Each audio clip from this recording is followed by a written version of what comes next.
Hi, Easy. Hello.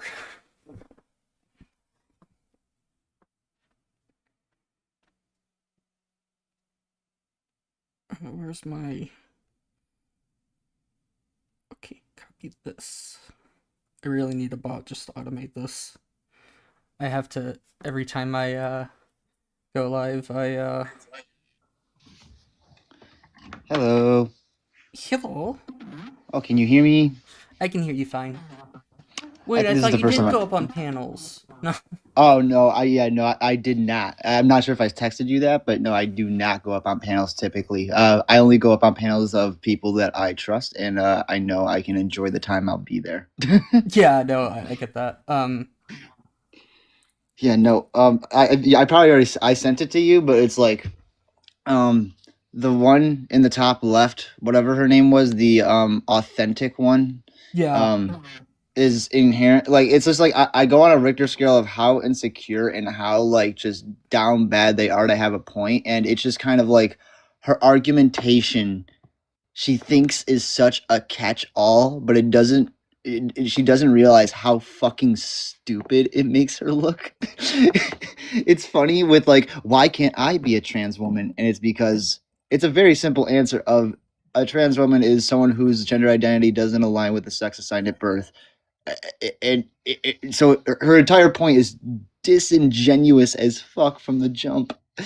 I don't know. I wasn't there. I only kind of caught the latter half. But like, how was your interactions with them?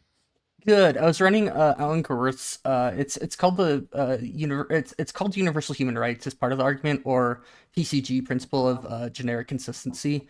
It's kind of like Mm, the application. From my understanding, is like the application of how you should live your life based off of those rights. It's like, oh, you need to treat everybody and with being in mind of their rights to freedom and well being. Essentially, is what it is.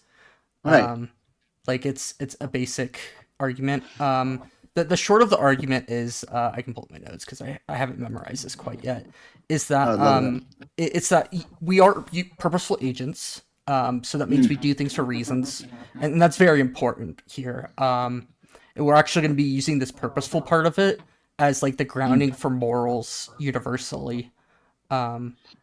And so because we're purposeful agents, we care about what's needed in order to act. So these are going to be freedom and well-being, essentially. It does involve more, but these are the basics. And so like the ability to make choices without being coerced, and well-being, just not being like just physically and mentally there. mm.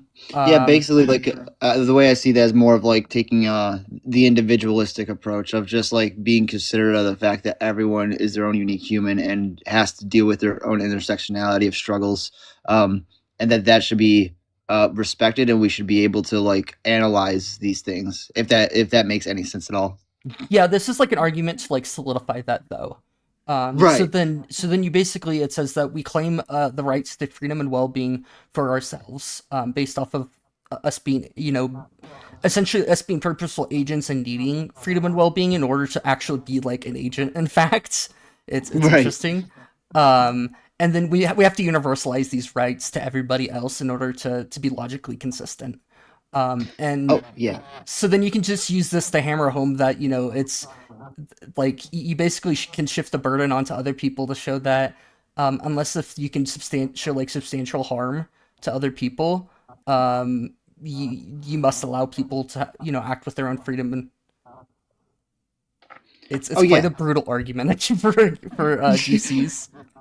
Right. As soon as you're able to solidify it full heartedly, like it'll like cripple them. But like it's what like how was their response to it? Like did they I know that one on the top left you said didn't really even respond to it, but did any of the one on that panel like give credence to that or no? They didn't actually try to argue against it. They were, I think a lot of them run off of like that morals are subjective.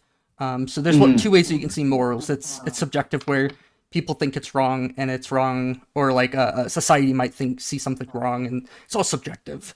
No, there's no like moral truth sayer of what is right and what is wrong. Or you could be, if you could be like a moral objective. You could see morals as objective, like I do. Um, I don't know if I'm even like a moral realist saying that like morals actually exist, but that we can Right. just find them because of how we are. Okay, Mm, bye, Pink and Blue Shark. Have a good one. Um, yeah, the way that I always like would phrase it, I guess, is would be more of like a harm reduction method to our morals rather than anything of like there's like I mean because I've always argued this in like a positive against like the intent of like a god being the driving force to our morals. I've always been like no, it's our individualistic like um harm reduction method, what's going to cause the least amount of harm, and let's go from there. But that could be a lot more like me just saying that they could just wiggle in the room of like, well, this is where this subjective harm is happening, and I'm like, you really only I don't know, the bathroom one is such an easy one to be. I don't get how the fuck anyone gets like I understand like linguistically on a panel, if you get like cornered into this path of having to talk about the bathroom, it can be messed up. But in all reality, it's as simple as saying, okay, if we're going to go with the harm reduction method, and I may have heard this on your stream too, if we're going to go with this of like we're having to set safeguardings for bathrooms, then let's start in the men's one because statistically, from what I've heard, maybe I should actually look it up. That'd probably be helpful. But from what I've heard, the number one people that get harmed in bathrooms are little boys, like from men. And like there should be safeguarding because that's where the most harm is being done. It's not just uncomfortability; it's actual physical harm. So if we're going to take any account of like actually fixing anything involving the bathrooms, that's where we should start. And if they disagree, then it's like, okay, in that case, you don't actually really give a shit about children getting harmed. You really only give a shit about getting your comfortability like in line with the rest of society, which is inherently very harmful for when we decide to make changes based off of comfortability. So, yeah, no, I just feel bad because like they were pigeonholing that poor fucking woman, just absolutely saying the fucking worst shit to her for like, I guess she was being aggressive, but like for no reason really. Yeah, I was actually presenting an actual argument, and then they were like, "Oh, new person joined," and they just started hammering them instead of like actually engaging with the argument anymore because That they kind of realized that this was like problematic for them. I think, right. and yeah, I was It's originally just playing Battlefield, and I was doom scrolling on TikTok at the same time, and I it's scrolled also across this, and I listened for like 5-10 minutes because like usually when I go up as op, I want to actually listen to what they say just so I have a rough mm, idea of how awful of a situation I'm going into, because right. clearly it's not going to be a good one. Right, and like it's something you can't fully see, I guess, until like a trans person would join the panel, and like that's why inherently I never want to join those panels because all I'm giving them is like I could give them the reality of the situation, but I know wholeheartedly they're just going to yell at me and pigeonhole me into a conversation I don't want to have, and then make me look a fool. But all I'm doing for them is getting their jimmies off like being able to like verbally beat the shit out of a trans woman because that's what their little insecurities needs that from them. They need that to be secure within themselves. That's why I always call it insecurity because it's like you're saying delusional shit that isn't true just to harm someone, and I don't want to give you that access to my beautiful voice. Fuck Yeah. you. Um, Um. but like that's why I give you a lot of credit for going up there because it's like these people are not right in the head a lot of the time. Yeah, they really like to use the statistics from Ministry of Justice, the UK, Mm, about trans people in jail. And I actually was going to try to run that and saying like this is actually not something that has been substantiated enough. Where like prison stats are not analogous to general population behavior, and because of that, in order to if you're saying that trans people are like some sort of substantive threat, you haven't actually substantiated it, so you're just making a negligent claim. And then I would just yes. rail them why negligent claims are bad because I always like to use drunk driving as one where I could negligently believe that I'm safe to drive, but in fact I'm very much a danger to myself and others if I'm drunk and driving at the same time. That would be like a negligent claim. Right, exactly. Like something actually like it's I never really fully understood like even from the jump of taking people within a prison and trying to copy and paste that for the rest of the country. Like that literally it depends like they would have to have like 50% of trans people within the jail cell to like prove that claim in a sense.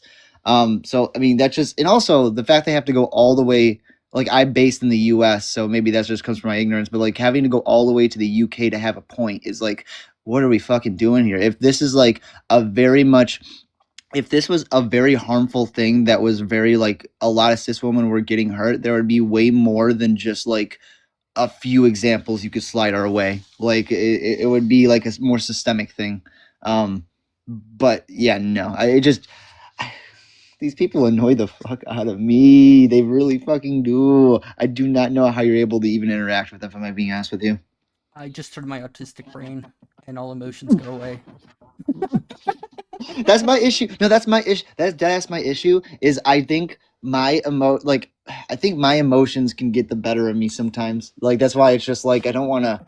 If they start yelling and screaming at me, I'm not going to yell or scream back at them, but I'm just going to like laugh at them, and then it's just going to make it worse. It's just going to continue like continuously ramp it up, especially because like I don't want to engage with their fucking like the delusional mindset that they're in. I really do not. That's why I like just being a keyboard queen and bitching at them in the comments. Yeah, yeah. I saw your request, RC. I was talking with a friend about a live I was on beforehand. It's not an echo chamber. I do accept requests. Oh, why, hello, RC. How you do? Hello. Yeah, I very much disagree. Yeah. Why shouldn't I support transgender people? You support affirmative care. Yeah, I support affirmative care because it's shown to be the best in terms of results for individuals. What are you affirming? We're affirming somebody's individuality. You're supporting their individuality. Yeah, their identity. So everybody has the idea, like an internal sense of self, that's part of their identity. And regardless of who you are, how you identify, or any of the characteristics of this, if you reject these identities, it just leads to horrific outcomes. This is like literally the number one predictor of things such as depression, anxiety, and much more. It's not even being trans is the most significant predictor. It's actually family support. Yeah, well, I don't think we should be affirming that. Oh, okay. So we should just cause harm to children then, because that is what happens. Yeah, basically, that's what. That's a loaded question. I don't think you would affirm some people's identities, though. You say you do, but there's definite identities you don't agree with. Yeah, if Depends their on if it identities causes cause harm. harm. Or, Some identities cause harm. I mean, it depends on what. I really would have to know, like, what type of. So you get to pick and choose what identities cause harm. It is if you're trying to smuggle something into somebody's identity versus like an issue that they have.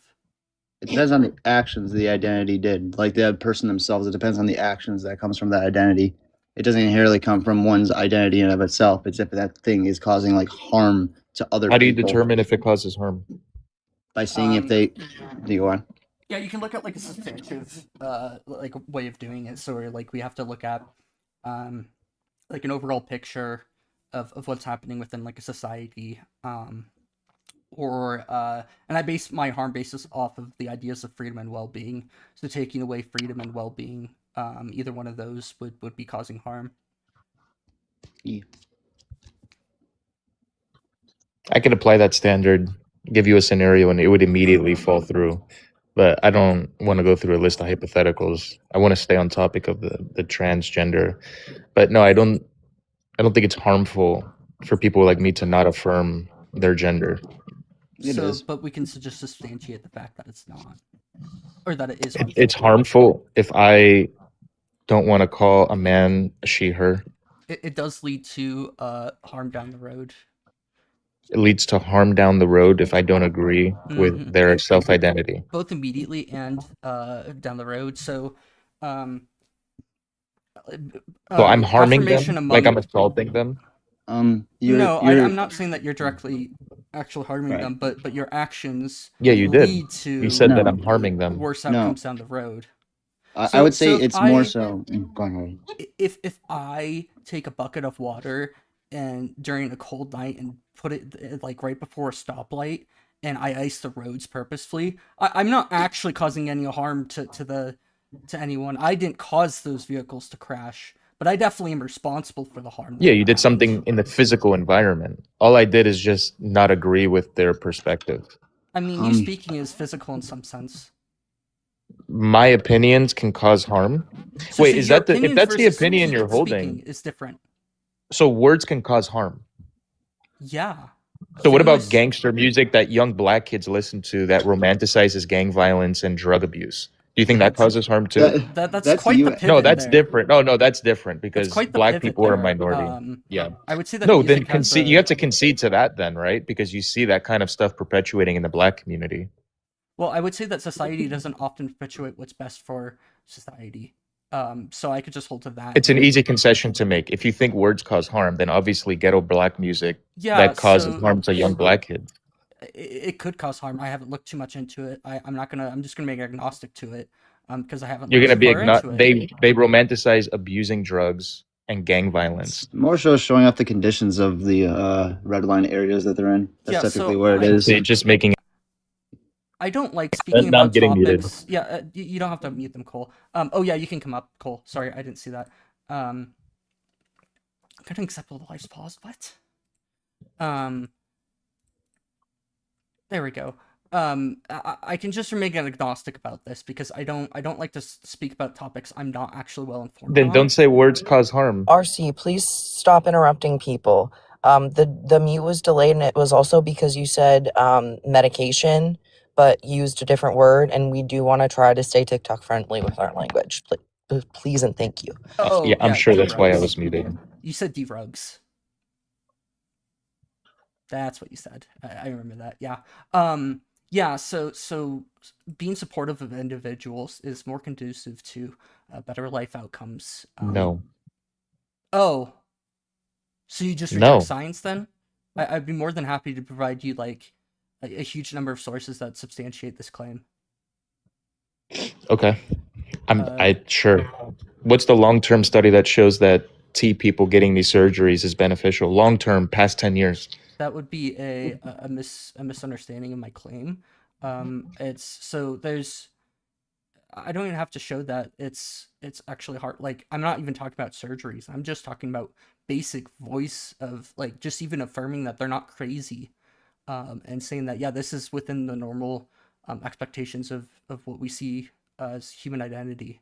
Humans, so how is me not agreeing harming? Where's the harm being done? It leads to we just know that the lack of support for transgender and just the whole LGBT community as a whole leads to poor mental health, substance abuse, and adverse life outcomes down there. That's a skill issue, literally. That's their own fault. It's not. It's yes. Why do they care if I agree with them? Yeah, because you're the one who poured water in the fucking driveway. I didn't pour any water. Yeah, you did. I just don't agree with their delusion. They can carry on with their delusion, but I don't agree with it. See, that's you adding to. Yeah, so that's it's not you a adding to the further. No, that's my opinion. Based on the research, I think that they are delusional, and I feel bad for them, but I'm not going to affirm them. Organization agrees with you there. Okay, but I do. That's my view. Okay, so I don't care because you're not. I could, I don't care about people like RFK Jr. what he says about medical things because he's not. Okay, actually in the medical is that fields. harming him that you don't agree with him? Does that harm him? No. No, but he actually you has just don't agree brain with him. Damage and stuff. And okay, does that harm him that you think he has brain damage? No, he admitted that much in court. Okay, but it doesn't harm him.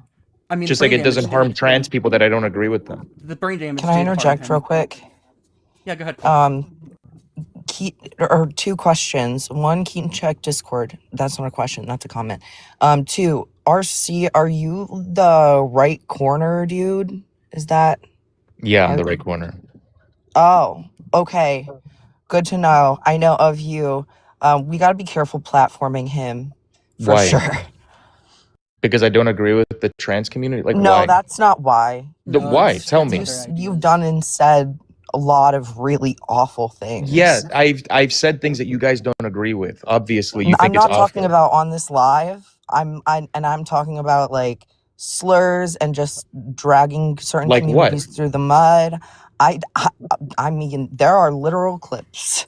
I don't have them currently because I didn't expect you to be coming up here, but I know who you are, and okay, all what I'm is? going to Tell say is we us. need to be careful platforming you. Why? Because I have opinions you don't agree with? Because I say things that you don't agree slurs, Does that? Oh, am I like taking a bad and hurting people because I said a word you don't agree with? You guys literally Oh, yeah. celebrated Charlie Slurs Kirk getting harm assassinated. people. You guys Yes. celebrated Charlie Kirk getting assassinated, and I said, Okay, fine. we're not gonna say these words Like on me saying TikTok. faggot is not the same as. do- Okay, Oh, come no, on. no. It's not the One same. more time and you get kicked. Yeah, so It's not You- the same thing. Don't fucking say that word. Oh, then don't celebrate the assassination of someone. Have we done that? Yes, the left has done that, and we said an And F I'm, word. Have I'm, I? And that's I'm the that's left. equal. I'm the whole You left. think that's morally equal? hold on, RC, you really can't just shut up long enough for somebody else to speak. I would love for this conversation to continue because to us, you've been respectful. You have perpetrated harmful stereotypes against the Black community and their music when you're not taking into account their culture at all. Every piece of music you listen to came from Black music. Like it was the music that is in America. I'm not going to be All lectured. stop talking. All came. Can somebody else keep up? I'm muting him for a second. I'm not going to be lectured. Thank Yeah, you. I I would got just it. leave. So literally Not all gonna of our be music lectured came to. from them. It all evolved like jazz into rock into pop. Like that's Classical was literally- white It people. all came from Black people. Classical's white So people. you That's not shouldn't Black be people. saying that they're Classical the is white lyrics that people, they're you're using lying. and taking them out of context. Classical from predates their all of that, and that's culture. You shouldn't be saying classical that. predates all of that. Man, I just have You're lying. So you know, allegedly Ian. And it didn't create Ridiculous. You're Black just music. lying and shutting me up. Classical did not create. I know about music. Okay, I went to college for music. You're just Shut lecturing. up. You're You not don't having a know what you're debate. talking about.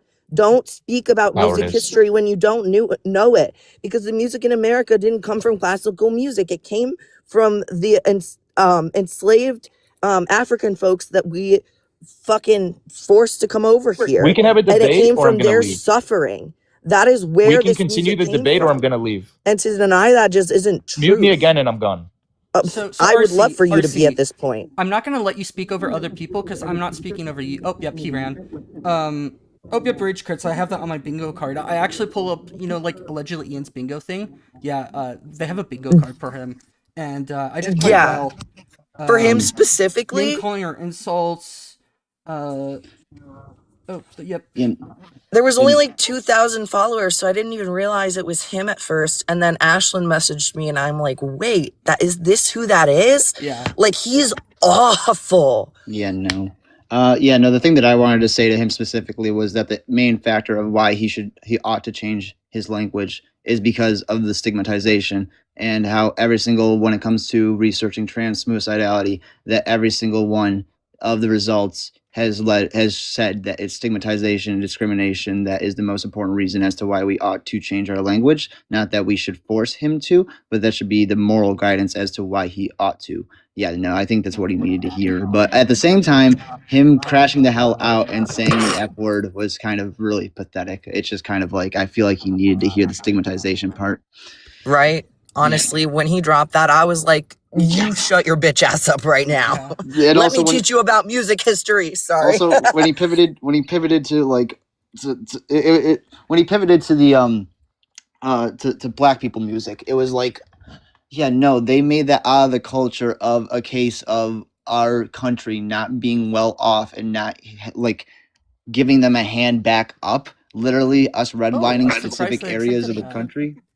Yeah, like redlining specific parts of the country and then forcing them to like be in a culture that's impoverished, and then making music around the fact that they're impoverished because of the overarching narrative of like us oppressing them. Yeah, no, that is intrinsically that's their right to do so because of how much we fucked them over. So him trying to scapegoat them is not surprising at all.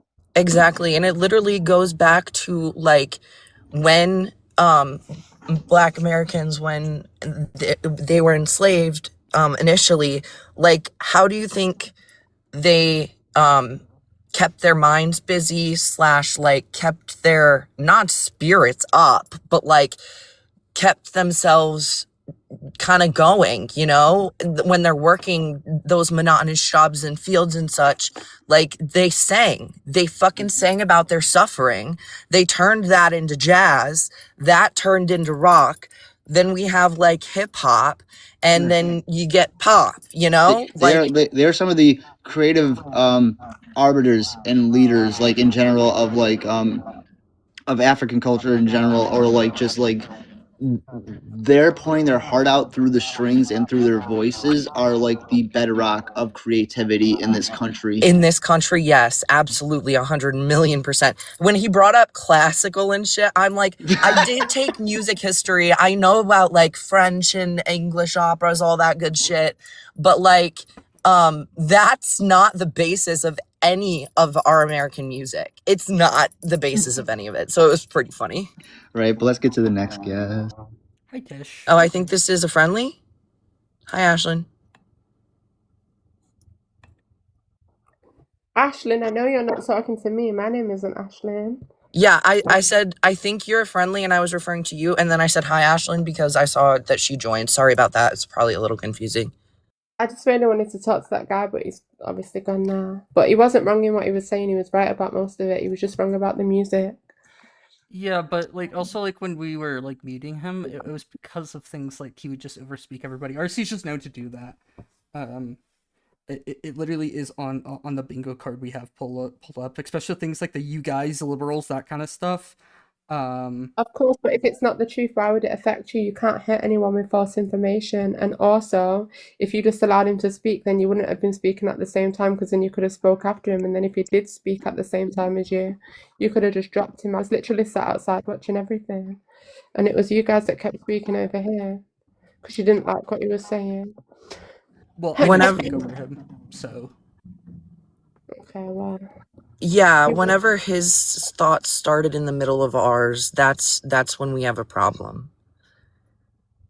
Okay, well, he wasn't wrong in what he was saying anyway. He's entitled to his opinion. If people do have mental health issues, you know, if you're outside of what is like the normal reality for society, then you're... Okay, first of all, a couple of things. In science, we use the word typical, not normal. So you'd be referring to somebody who is atypical.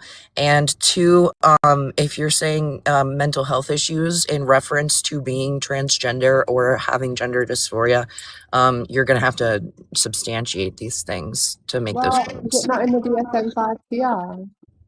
Oh, what is? Gender And what is it dysphoria. classified as in there? I'm asking you, is it not in the DSM-5? No, I'm asking to see what you know, since you brought it up. Well, I'm asking to see what you know. It's clearly it's a mental health condition because you need psychotherapy, right? Yeah, No. so here's let's talk about what the DSM-5 actually diagnoses gender dysphoria as. It's actually I do want to dysphoria. say, exactly, I do want to say real quickly, it is specifically said in there that it is a distress-based disorder, first of all, and second of all, not all trans people have gender dysphoria. Okay, great. So what is a disorder? Why don't you educate me? So like, What is a disorder? Yeah. I don't know if you want to, because I we were would going to just say give you something what the that's DSM says as well, but yeah. so like when just tell they're me when they're talking about like mental disorders, it's something that could potentially cause harm to themselves or others. Based off of that, the things such as, it used to be called things such as gender identity disorder, but they realized that it's actually not the gender identity itself that is harmful, but it is in fact this oh, thanks. Thanks, Cole. It is actually the actual like physical feeling of like not being comfortable inside of your body that is causing the issues. The DSM-5 in the text section of it, where it actually like talks about why they did the things that they did, or like some of the evidence behind it. Or well, that's where they talk about the evidence behind their diagnoses, or yeah, diagnoses. They explicitly say that being trans in itself is not some sort of disorder or delusion of any sort. It is just normal within the standard expectation of human identity, like our standard expectation of how people identify. Ashlyn, do you want to go next since you're mental health professional? Yeah, I never understood individuals like this. Never picked up a DSM-5, never looked at a single DSM in their entire life, and now they're clear, they know these things. So in order to make a diagnosis, if you've looked at the preface of the DSM-5, the DSM-5 TR, there are what we call 4Ds of diagnosis and behavior with disorder. So you ask what a disorder is. Those are the simplified version. So it's distress, dysfunction, deviousness, and dangerousness. And I would say those classify as harm. They're trying to get away from deviousness, but in move a lot more of the disorders in the DSM-5 and DSM-5 TR are moving towards the distress feature. And yeah, it's a very clear diagnosis. They have to meet all the criteria. It has to be for a certain period of time. It's the same reason that we don't, and then it has to be outside of cultural norms. Like, all these things are present within all the diagnosis. These are criteria that we look at. It's the same reason like why religion isn't considered a psychotic disorder under delusion. There's no evidence to support it, but because it fits in with a cultural norm, it's not a diagnosis, right? And like, it's because of these types of things. Being a trans person in of itself does not qualify you for the diagnosis of gender dysphoria, because cis individuals also get gender dysphoria as well. Like, this is not exclusive to just trans individuals. I don't understand why people use this when they have not the slightest or education around this topic. Sorry, I'll rest my case. Okay, great. So if cis people also get gender dysphoria, why are they not diagnosed with gender dysphoria? Why does gender dysphoria have to be a diagnosed condition that aligns with people who are suffering from transgenderism? It doesn't. I don't know where you got that piece of And information. it's not an ism, so let's not say that. What is gender dysphoria then? Can you tell me? Because even then, when you talked about a disorder, you said it's leaning towards distress. But if it's leaning towards distress, what is it currently? No, I said it was distress. And yeah, I have my DSM-5. Let's pull up the...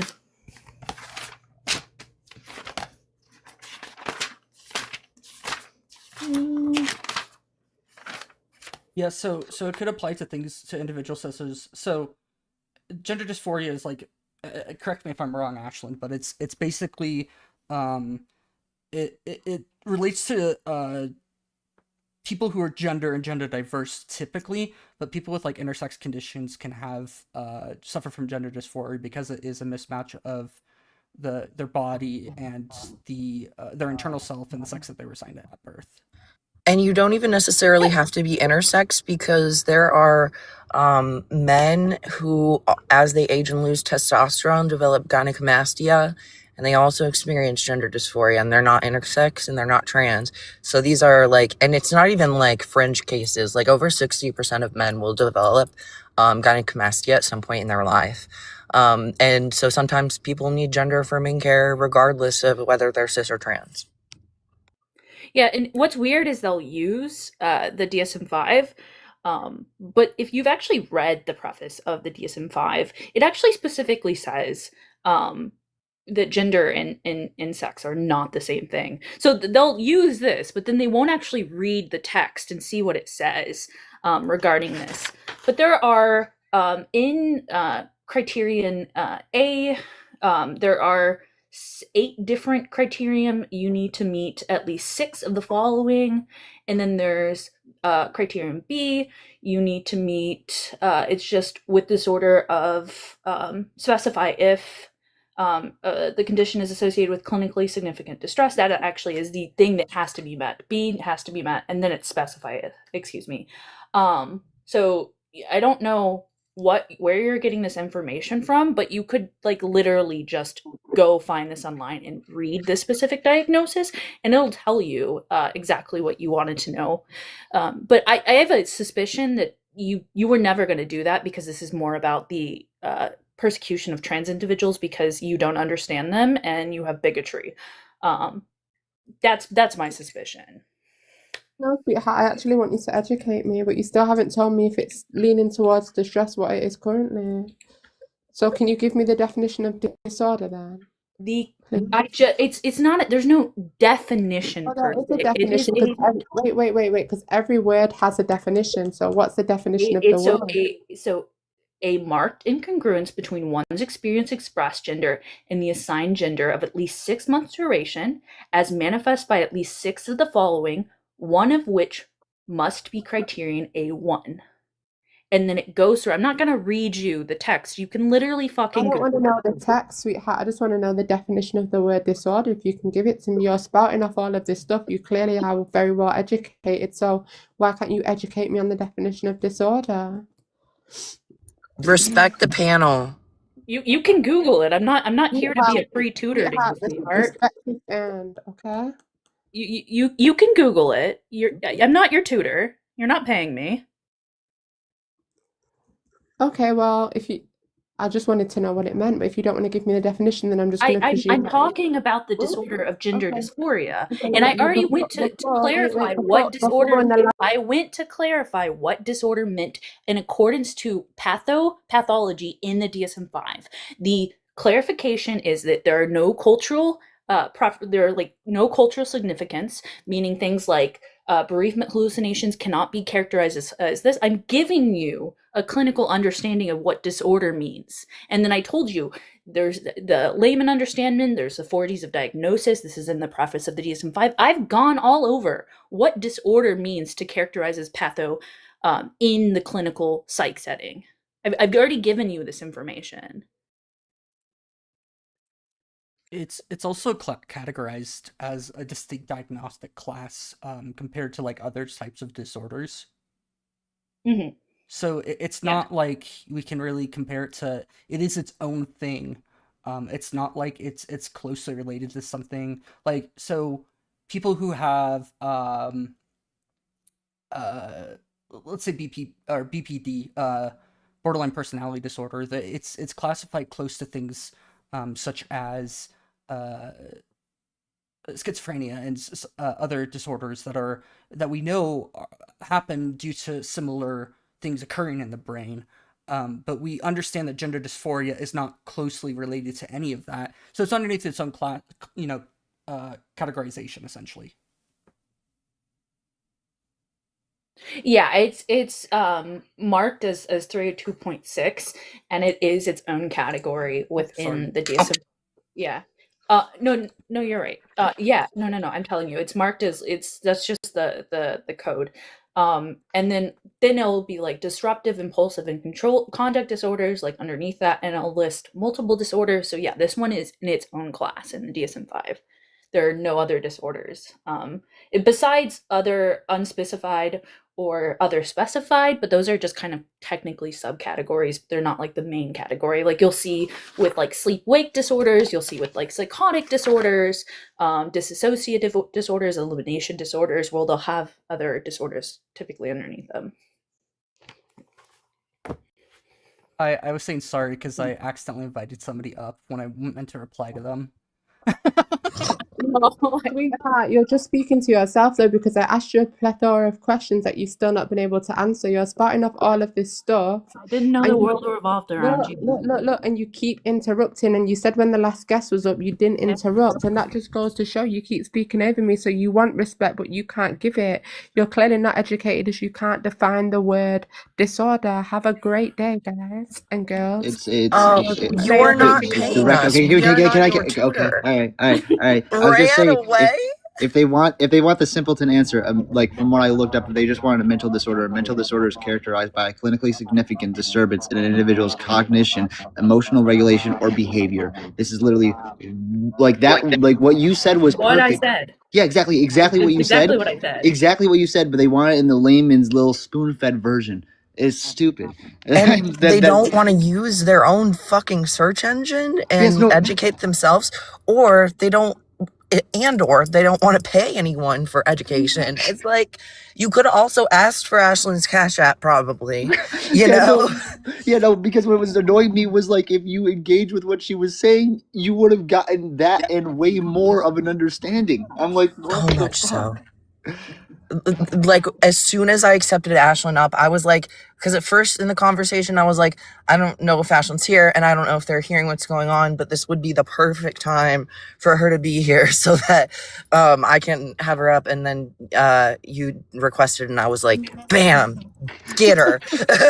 It's just the confirmation bias in their own head of being like, well, I didn't get this specific version of what I specifically wanted, so confirmation bias tells me I'm right instead of actually engaging. So I have the right to walk away. It's like, what? Okay, all right, just engage and listen to what's being told to you. It's very simple. Hey, Carl, and sorry, go ahead. I gave them, a free portion of a lecture that I received in college, so I feel appreciate like I that. should get paid. Thank you. Like, Exactly, and I hope other people were listening too.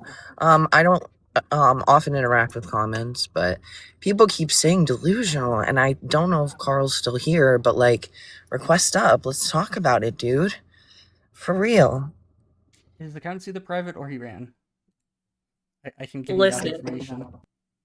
if they, I want you to challenge a religious person, because I want to see you call religion a delusion and then define it and then say, if this is a delusion, and it has evidence for it, then what the F is your religion? Dude, no, Jenna asked, like, I have to hold everything back within inside myself every single time to not being like, you believe in someone in the sky. And that's not, I don't want to be disrespectful to anyone, but it's just like, it's so hard not to try and throw it back in their face in that regard. I think the only reason why that it's not normally considered a mental disorder of some sort is because it doesn't always like generally cause significant distress or impairment in daily functioning. Like, right, that is the one. Like, there's the doomsdayers where it does clearly, but they're like far more likely to have like some other like condition with it that actually extenuates the circumstances. There's actually a far more better explanation, and it's not distress, because remember, there are 3 other diagnosis criteria like that we can look at, and we could pull from dangerousness, deviousness, and dysfunction as well, and you could definitely argue those with a lot of religious individuals, but it's actually within cultural norms. It's part of the definition of this like delusion. Delusions actually have to fit outside of cultural norms in order to kind of even be classified such. So yeah, it's the same thing. It's why bereavement hallucinations are not part of like any sort of psychotic spectrum. It's just considered part of the normal the normal breathing process. In fact, I think it's like somewhere between 30 and 60% of the world have experienced some sort of hallucination, and a huge part of that is actually bereavement hallucinations. Like Latin cultures especially, this is a norm for them to experience after someone unalives and have them be visited by that unalived family member. So it's more of a respect thing, and like just it, because pathology is trying to indicate like I think Stotsky, perfect word, harm. You don't pathologize things that are parts of normal human experience, and that's why being a trans individual is not a pathology. By no understanding of clinical psychology could you classify being a trans individual inherently. It just seems to me the more and more I learn about like transphobic people, the less that I seem to think that they actually have any understanding of the idea of harm. Like it's all revolving around that basically. They don't understand that what the harm that they're causing. They don't understand how the DSM-5 basically requires harm for something to be some sort of issue. It's also the understanding inherently of like how do we treat people with, even if they do have like, even if we gave it to them in the fantasy world where like being trans in and of itself is a mental illness, even if we were to hand that over to them, they're still ableist as all hell. They're still not good people in terms of actually having a solution. And you'll hear this because even with people that are like, well, they just need help, it'll be coupled with so many stigmatization, so many discriminatory verbiage, and so much like hostile, aggressive, wanting to hurt tones. So it's comes from like their nose in the sky of feeling like they know how the world ought to be, but they're clearly not understanding what the medical field is here to do, and it's to treat people, not to hurt them. It's a very simple thing, and they could very much be like, what is it, virtue signal esque, but it's clear as day they've never learned that like we need to take care of people and we shouldn't be discriminatory against them. So that's why even if they had that in the bag, they're still pieces of shit that don't care about human beings. Yeah, and just FYI, I can send this to you in the or both all of y'all in the Discord. If they try to use, and I always forget about this, in the introduction of gender dysphoria, if they claim that it's a mental illness and then try to say that sex and gender are the same thing, then they disagree with their own source, because in the second paragraph of the introduction of gender dysphoria, it actually goes through this kind of history. That's kind of what the beginning, when they describe different disorders, they go in the front and they give like kind of like a lit review, but it's not really a lit review. It's just like the understanding and knowledge of this specific disorder.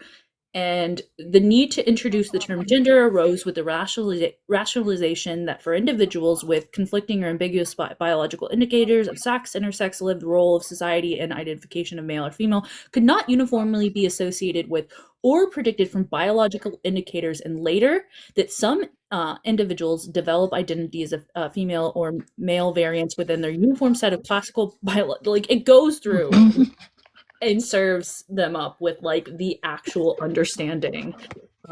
Now, granted, this is a clinical understanding. This is not the entire field of psychology's understanding. This is specifically a clinical understanding, but it still lends more information and understanding. Yeah, credence is a good word than individuals who come up and say like, no, they're the same thing. It's a mental illness. It's like you're disagreeing with your own source.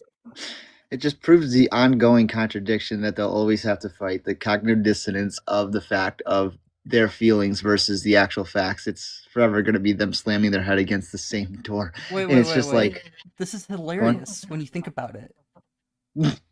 Because aren't they like claiming that trans people do the exact same thing, but it's actually them who's doing it? Yes, exactly, exactly. The facts over feelings model started as like more of a right wing thing to go against the weak left, but in all reality, it's them projecting. It's all them projecting that they're putting their feelings over the facts. It's quite kind of like morbid when you look at like from 2016 to now, how it's like they're just kind of delusional people that are saying facts over feelings, but in all reality, the only quote unquote facts that they have is a shallow term, like shallow terms is what I call them. Shallow terms, like they'll say biology, like they'll say science, like they'll say chromosomes. These are very shallow terms to where they'll only understand the word, associate a feeling with it, and then think that they have the power of God in their hands. They never actually think they have to read into what these words actually mean. Like that's why, one last thing before we get to the next guest, like it's as simple as me saying surgery changes biology, and they will flip the absolute hell out. Biology is the study of living organisms. A living organism will change with surgery, but the issue is that they have taken biology and bastardized it to the point to where they associate the natal of like how someone was born to how their biology will always be, which in fact is antithetical and delusional because sex never states it's natal. But I will take my pause and let the next guest go. And I'll mute up. If the next guest is ready, I don't know. Kendall, can we get your age and pronouns for TikTok, please? Yeah, I'm 22, she, her. Do you disagree with the background that I spoke trans people? Yeah. Yeah. Well, Not necessarily like the affirmative care, but I do disagree with like transgender people. can I ask why? Yeah, I think whenever it comes to like spaces like specified with gender, I think that's where a lot of problems come in. I believe in like hyperfemininity and hypermasculinity. I think that people can look the way that they want, speak the way that they want, talk the way that they want, but then again, I do not believe that they should be like invading other people's spaces. What does a trans woman being in a woman's space take away from you? How Yeah, does for it harm sure. you? Yeah, so whenever we talk about women's spaces, it's like spaces that were meant for women. One that I like to talk about is women's prisons. If we want to talk about like I'll hypotheticals, let Keaton take over. Sorry for interrupting. yeah, for sure. If like we want to talk about like hypotheticals in prisons or locker rooms or bathrooms, whatever you want, I think that it's a safety thing, and it's also kind of a respect thing. I could get into that as well. Can you please bring me a case of a transgender woman assaulting somebody in a bathroom? That wasn't my claim, but if you want. Yeah, Okay, I mean, so you said we can talk about bathrooms, but if you specifically want to talk about prisons, that would be Keaton's forte mostly. why would it be my forte? Yeah, I mean the bathroom part We were is just talking about the Ministry of Justice Oh, okay, stuff. yeah. So yeah, That's why I said that. Yeah. Sorry, go ahead, yeah, Kendall. specifically bathrooms is just kind of a respect thing. I could also get into that as well. Do you think that somebody's like comfortability and being respected should be held over somebody else's safety? Safety in what way? Like they would be putting themselves at risk of physical harm. In every single case or in just some cases? I'm asking you generally, because you got to stay consistent too, obviously. Would Yeah, you put I do not believe somebody's that. like, sorry, What? do you want me to restate my question or are you good to answer it? No, you can continue. I told you to go ahead. Okay, sorry. It's a little difficult for me to hear. That's just on me. But it gives context. So, sorry, I totally just lost my train of thought. Oh yeah, I was just gonna restate my question of do you think that somebody's like somebody being respected or somebody feeling comfortable should be put over somebody else's safety? Yeah, for sure. So a lot of the times I like to talk about religious aspects of it. We can get there, but can I get a yes or no before you explain? Yeah, I say no. You don't think that that should be held higher than somebody's safety? Yeah, correct. Good. Women in religion, women who shouldn't be seen by men, by their hair, their eyes, their face, and a lot of other aspects. The bathroom is a safety part for them, at least, and also a respect part. In that said religion, they How can is be it? shunned How is and it a also. safety part? Can we like do one at a time? Because I can't Yeah, address of everything course. if we kind of run through. Yeah, of How is course. it a So, safety issue for trans women to be in the bathroom with women? yeah, so then again, shunned. They can be hurt. They can be kicked out of their religion. They can be kicked out of their family. They can have threats opposed onto that. Majority of them being done. So Mhm. you're basically saying or implying rather, which is why I'm clarifying, that trans women are men in your eyes or in the religion's They are biological males, and in perspective. that religion, male equals man. Yes. yeah. So you're saying the religion implies that? Well, I mean, That's correct. so why is it on the trans individuals? The harm sounds like it's coming from the It's a religious respect people. thing. I wasn't talking about harm in bathrooms. I'm talking But about you said, respect in bathrooms. yeah, but I'm specifically noting the fact that they can be kicked out of their families and Mhm. religion for being viewed. That sounds like the religion's problem, not the Exactly. Well, it's the trans person's problem. It's a respect thing. I wasn't talking about them specifically harming other people. I mean, that is I'm what I talking about specifically respecting asked others' you to. religions. Yeah, So- no, I never opposed the claim that trans people are harming people in the bathrooms. I'm saying that they're not. You being said it was a respectful. safety issue. Safety for the religious women, yes. So, It's but it's not it sounds like we harming need to them though. protect It's them from the Well, so if a religion, trans not the person trans wasn't in the individual. bathroom, would that happen to them? Probably not, because If they didn't nothing's have the happening religion. to them. What is happening to them? but it's not the trans person Did causing you the not harm. just hear That's what the I said? problem. The problem Yeah, is it's not the the transgender threat person or the causing harm the wouldn't harm. be there if the trans person were to respect women and their boundaries and their spaces. No. And just Hold on. I'm just gonna out. cut you off there. The harm wouldn't be there if you didn't have a crazy fucking religion. Yeah, Oh, like so now if- we're disrespecting religion. No. Yeah, well, I can call I'm out an when a atheist. religion's right, that's dumb. what we're I'll doing. own it. I can disrespect religion. Religion is a belief system. It's not a Yeah, person. so is transgenderism. No, it's No, not. that's not a thing. It Please is. don't repeat that word because That's a transgenderism is not a thing. it is. It's an No, ism. being It is. trans is an It's an identity ideology. and it is not an ism. It's an ideology. So Yes. you think like manism and womanism are things? Manism and womanism. Yeah, is a that's real what thing. you're saying. Cisism. Yes, that's a real thing. It's an ideology. It's a belief system. Oh Lord. Well, does that where's not the go both agenda? ways? Where's the belief system? Where's Belief the faith? system, if you believe that you're something other than what you are, that is indeed a belief system. I, as Gender a and sex trans are not the same person, thing. sorry, okay, we'll say trans women, for example, they don't think that they're men because they're not men. They also don't think that they're female because they're not female. They know that they are male and they know that they are woman. So Yeah, by not- your not all let me people. finish. By your standard that you just gave, we are. Let me finish. By your Dude, I just standard, fucking cleared my throat. Show your literally tits. respect.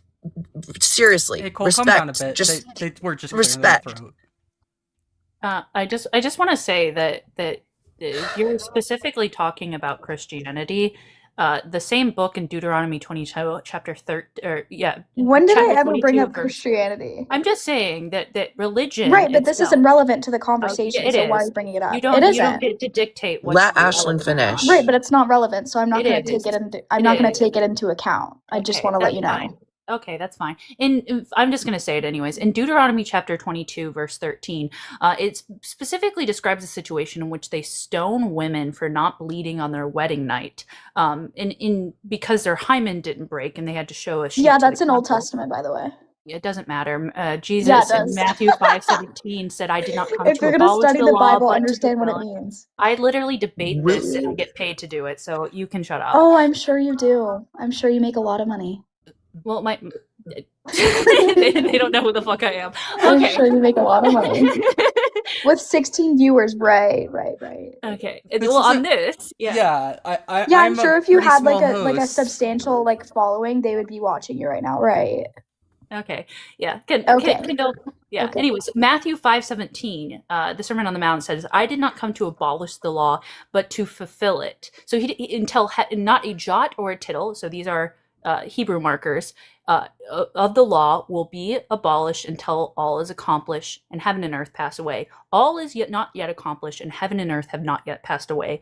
Then Jesus goes on to talk about what we call building the house around the Torah, because he was a first century Jewish man. Jesus did not break the law and he did not come to take it away. There's nowhere in the New Testament in which Jesus says, Yes, babe. that They you stop to fulfilled the follow. Old Testament. Why Fulfill are is you not I interrupting? read my what it- Bible. Kendall. Fulfilling. She's like mansplaining. I don't understand why she's saying this. This isn't relevant to the conversation. No, it's not. Kendall, why are you interrupting? We're literally Because it's talking not about relevant. the Bible. Yeah. Yeah, why are we talking about the Bible? Nobody brought up Because you brought up Christianity. religion. I brought up We didn't- religion, not specifically Christianity. In fact, I didn't bring up a single specific religion, so you guys are misconcepted by what I'm saying. You need to focus and stay on the topic. Okay, so then why should we care about any religion in the first place? Yeah. They're horrible to women. In what way? In what sense?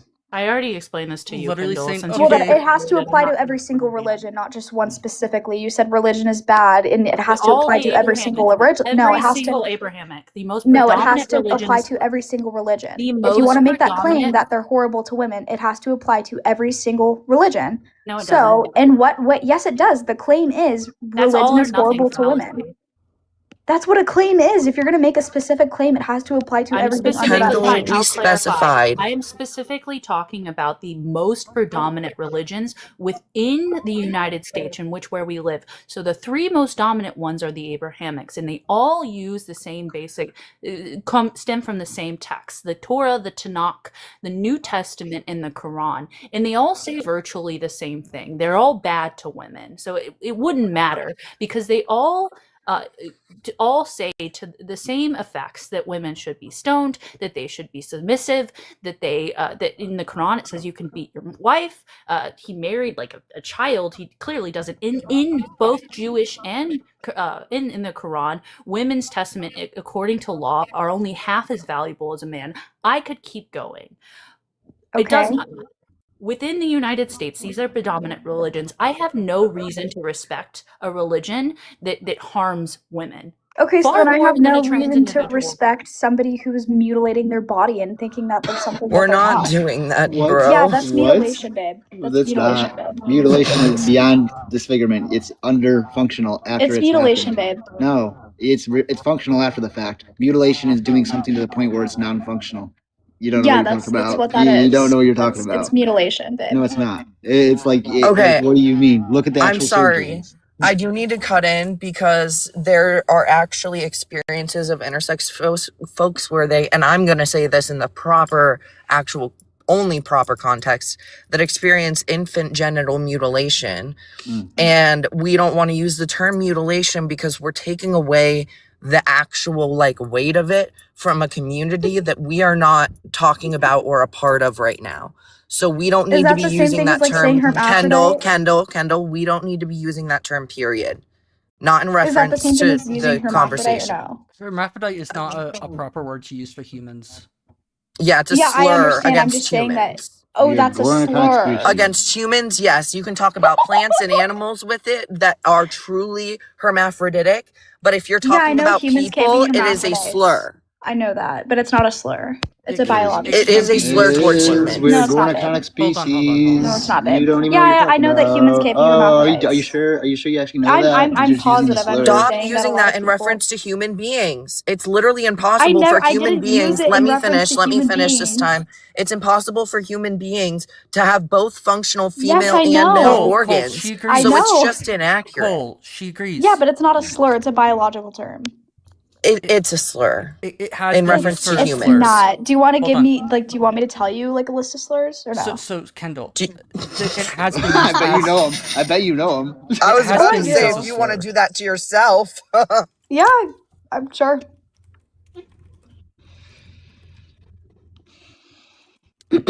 So what point were we on again?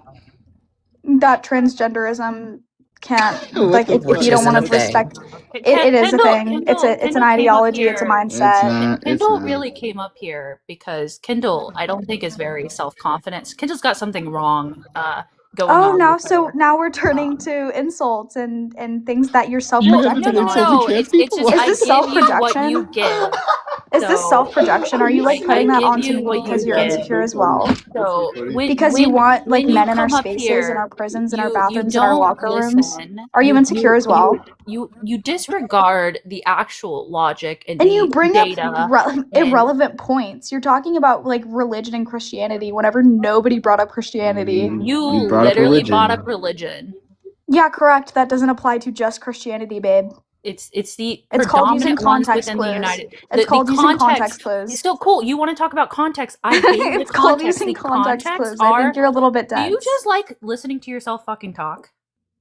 Do you just like bringing up irrelevant points and just talking to talk? That's what you do. You may be dumb and I not make a be lot of able money to. because I have a lot of viewers and I debate for a I living. didn't say Like, that. girl, shut the fuck up. You're literally lying. Don't mock my friends. This is Okay, your your one friends. fucking You don't have warning. to believe me, Kendall, but like literally, I am a co-host on a. Oh, I'm sure atheist you channel. are. I'm sure you make a lot of What money. is your actual argument, Kendall? I didn't make that claim. What's the actual argument here? Let's just recenter. Yeah, it's mutilation. It's disrespectful. Don't use that word. The fuck, I already dude? told Do you not you. have retention? Mutilation.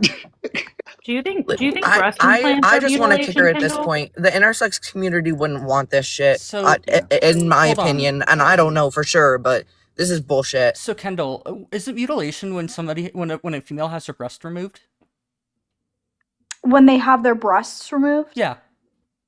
it's still functioning. Your breasts still function. You can still produce milk. You can still, like, your breast gets tender because you're on your period. Do you know, like, the process of that? Does it stop functioning after that? No. It's not, you're not removing breast tissue. You're removing breast fat, and your tissue is what functions, and your fat is an unfunctional part of your body. Oh, That's so I'm not dying what over here. I'm sorry. no, I'm that means- saying breast removal, that not means reduction. that means you can understand that concept to begin with of surgery happening and still having functionality after the fact, meaning that you're specifically just being bigoted towards trans surgery specifically. Yeah, 'cause it's mutilation. That's specifically what it is. So- Because you would so- understand if you understand that. When a female has her breasts removed, that is mutilation.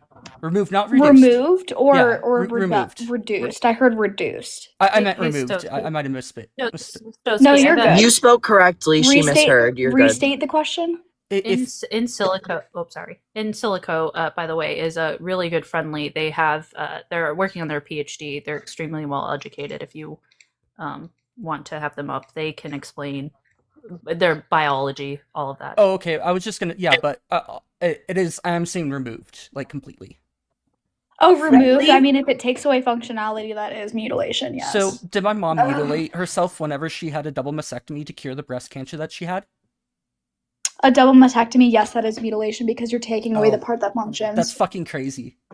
That's fucking crazy Can't track the that you're saying that my functionality. mom mutilated herself to get rid of cancer. Yeah, the same way that chemotherapy is mutilation as well. That is mutilation. Yes. What functionality is This chemotherapy is taking something away? else. Do you You're even not tracking the understand functionality. what chemotherapy is? Say that again. Do you even understand what chemotherapy is? I do understand what chemotherapy is. Yes. If you did, you wouldn't call it a mutilation. It is Hi, mutilation. Medical researcher here.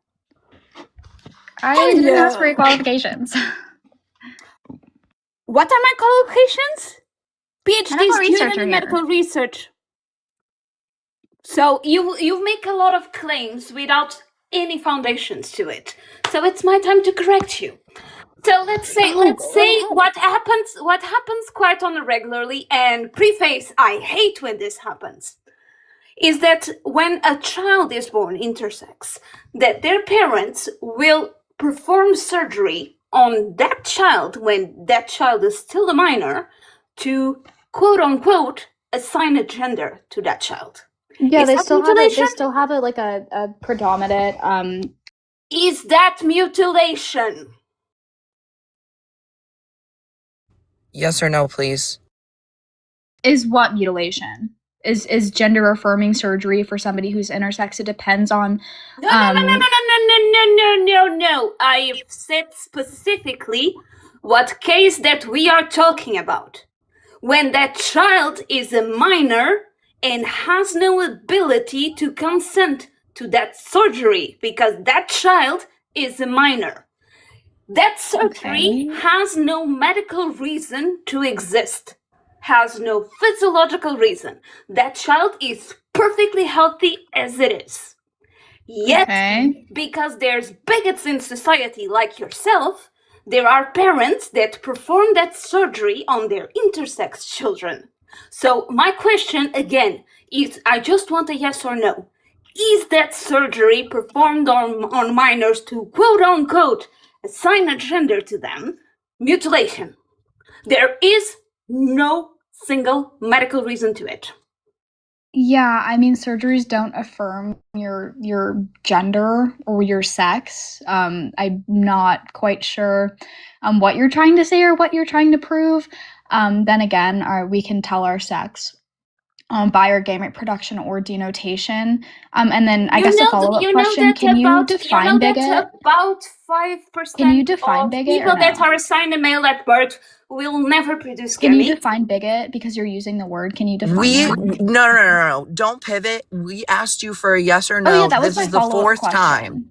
So Yes I or need no to what? Your surgeries do yes not or no affirm as to gender. if that's mutilation on these infants. if gender affirming, quote, gender affirming surgery It's gender is assigning, mutilation, quote unquote. yeah, surgeries do not assign or affirm your gender. If a body part is functioning and you mutilate said body part, that is mutilation. If it's unfunctioning, Yes, then is and that a it's something that yes? isn't working on your body, Parents, Kendall, shut up for 30 seconds. So you are saying that parents of an intersex child who performed surgery against the wishes of that child, because that child, while they are still a minor, has no ability to consent to that surgery, are, quote unquote, mutilating that child. Right? your question is so confusing. I just told you It's again, not. surgeries do not. This happens Yeah, on no, a daily surgeries don't basis in affirm or hospitals. deny biology or sex or gender. That's not how it works. So a child that is intersex should be allowed to be intersex for the rest of their life, as long as the state of beings does not interfere with the biological functions of that child. So, for example, if a child that has been assigned female at birth but is intersex and has some sort of a phallus should not have that phallus taken away from them. Is it Because functioning? as long as Do they have testicles? this Do they it's have fulfilling testicles? its basic physiological functions of Do they have being, testicles? Is it functional? why are you worried about the testicles of children? Right, and I don't Why are you understand. worried about I gender think affirming surgeries of children? Kendall, That's another question. because she's a medical professional, first of all, and second of all, Okay, I don't why does even that think validate you her talking about understand. children and their Let sex? me finish. Like, Let me what? finish speaking. Let me finish speaking. I don't even think you understand like what intersex is, or I like know what intersex is. can I finish? Or ovotesthesis. I know what that is and too. how humans don't have a functioning both female and male or I'm like aware. I'm aware humans aren't God damn hermaphrodites. it, I'm Kendall. aware. I was even I'm gonna aware. apologize to you I'm very earlier, but I aware. really can't. I just need you to Then shut the don't fuck up and apologize. listen I to the don't medical care. I didn't professional. ask. I really let's just need you to. Let's establish from the start. Intersex is not intersex is the correct word that is used with humans, because Correct. humans are elements They are of not their own hermaphrodites. I'm species. aware. Do not overtalk I'm aware. me, Kendall. I don't have But you're patience mansplaining. That's for what you're doing. brats like yourself. Intersex is the correct terminology Why are you for human beings, I know what this because is. human beings I know what this. belong to your species. They are I'm not aware. things. I'm aware. Hermaphrodites have a very specific definition of I'm aware. an animal or I'm a aware. plant that has I'm also aware. Very aware. working organs that are both Very aware. male and female. Because Yep, I this know. does not happen in the human Right. species. Right. Human species are Right. not hermaphrodites. Yeah, I know. So shut up. Are you done mansplaining or no? Do you want me to? Because I can't keep up with the muting. I've been doing my best. Sorry, dear. Excuse me, you freaking brat. Because you are being schooled by a medical researcher. No, I'm being You are now like, mansplained I'm to mansplaining. You are No, girl, I'm womansplaining to you. You're Womansplaining. Define bigot. Expert-splaining. Define Medical bigot. researcher-splaining. You're mansplaining. Hey, Kendall, do you have any reason to listen to you at all? Do you want me to kick her? Because she won't shut up, and you can still say your point. Can.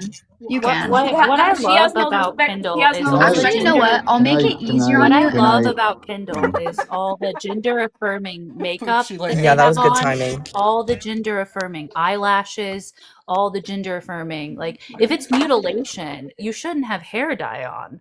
Like that is changing your body. That is not what it was intended or designed for. Why do you have that? Because there's no symmetry breaker between if that's mutilation. Why are you dyeing your hair? Why are you putting that stuff on your face? I thought you were, this was who you are, and that's how you were born as. You don't need something to affirm your gender. Why are you doing this? I'm just blown away that she bit on the bullet that my mom mutilated her breast because of breast cancer. That just blows me away. Right, but then she's turned it around and said that infant genital mutilation wasn't Or Mutilation. no, she didn't. But sorry, I just wanted to say real quick before I forget. In Silicon High, it's nice to meet you. And if you want to like finish the point that you were making as well, like Yes. you're welcome to do that, even though she's kicked. Thankfully. Absolutely. I am very thankful that she is gone because it was getting really annoying that she cannot handle a smart woman. And basically was accusing me of mansplaining. Hello, I'm a woman. I'm the only like proper man here. So unless if I'm speaking. Did you just say proper man? I'm sorry, that's so crazy. goofy. Well, I'm an I'm the- improper non-binary person. Well, I knew that So- you're non-binary, so like you're not like actually you don't identify as a man, so that's why I said proper.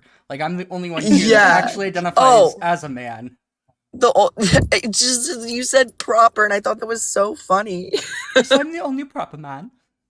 Let's imagine Trio. proper as a British man. British. Here now. Oh man, we're getting the. So let's Oh, go ahead. take the opportunity for a little bit of education. Hermaphrodite as a term in biology depends that you have both working sets of organs. So you have hermaphrodites in some animals and some plants, but it has to be working gonads, both male and female. This does not happen with humans. Usually one of the gonads will work and the other one won't. So we don't have hermaphrodites. And in fact, this term was historically used for many, many centuries as a very derogatory term against intersex people. And we only have intersex people. And this is the correct terminology. This is the terminology that we should use. And we should not ignore that the term hermaphrodites, the last time it was heavily used was during the Mustache Man reign. And it was one of the reasons that intersex people were deemed inept and were erased in Weimar, Germany. Correct me if I'm wrong, but this applies to like humans. Like it's still used in like if you're talking about like a biological, like another species entirely in like a scientific manner. Yes. Okay. And just wanted it needs to be both working gonads. So, for example, if you have a dog, sometimes you have a dog that will be intersex, that it will have both sets of gonads. Gonads, I'm referring to the organs because we cannot use those terms. Sometimes you have dogs and cats that have both sets of gonads, but one of them will not be working, or both of them will not be working. They usually are also called intersex. But the true hermaphrodites are situations like the easiest example is like the clownfish. So clownfishes begin as males. They can then transform into females. So they are what's called sequential hermaphrodites. These are typical also in plants. It needs that rule that both sets of gonads need to be working for the term to be correctly used. I just wanted to say thank you not only for giving us like scientific and medical education, but also historical education on the term and how it was negatively used against groups of people, why it is a slur. I literally, after you were finished, was going to say that, and then you said it. So thank you very much for that. I appreciate it. I've researched quite a bit on the medical implications because I do work with gigantic medical data sets. I'm what's called a computational biologist. And I'm also belong to a minority. I'm an autistic and ADHD woman. So what affected me, I usually also research other groups that have been affected by the same situation. And this was one that came out of my own research of what happened during the Mustache Man reign. Such helpful information to have personally and to share. I was just going to say thanks for the clarification about when it's appropriate to use. I'm still. Hi, Ashley. Hi. Hi, dear. How are you? I'm okay. Back to Berlin. First day back in Berlin, and I have snow. Yay! Guys, I'm from Portugal, so I'm not used to snow, so this is really fun for me.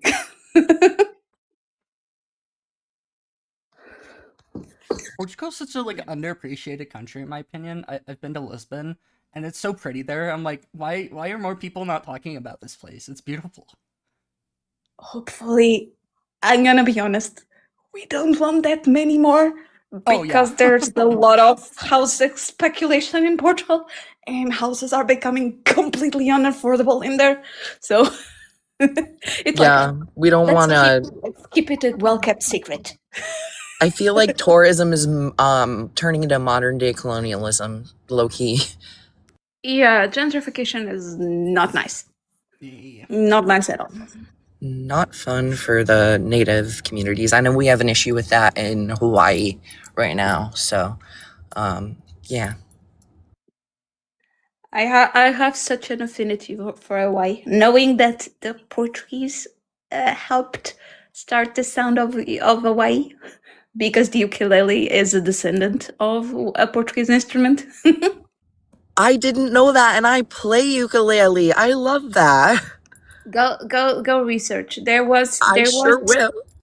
there was significant financial problems for Portugal that started in the beginning of the 20th century, that led into a decades-old dictatorship, and a lot of people immigrated from Portugal to Hawaii, and many of them brought what in Portugal is known as cavaquinho, which is an instrument that is very similar to ukulele and which gave way to the ukulele.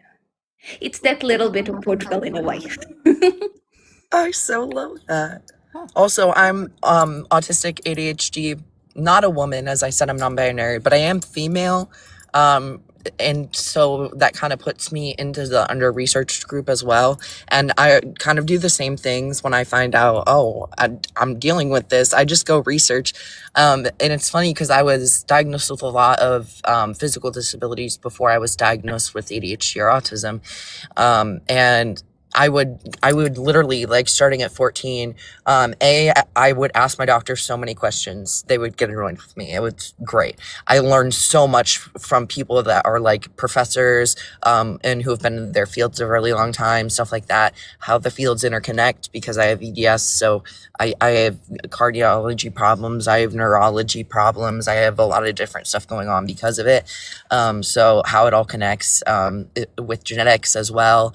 I had an hour-long appointment that I have like a audio recording of a geneticist at Cincy Children's, which, if you didn't know, they have the most up-to-date and current research on EDS. They're still researching it. It's kind of new-ish to scientific research.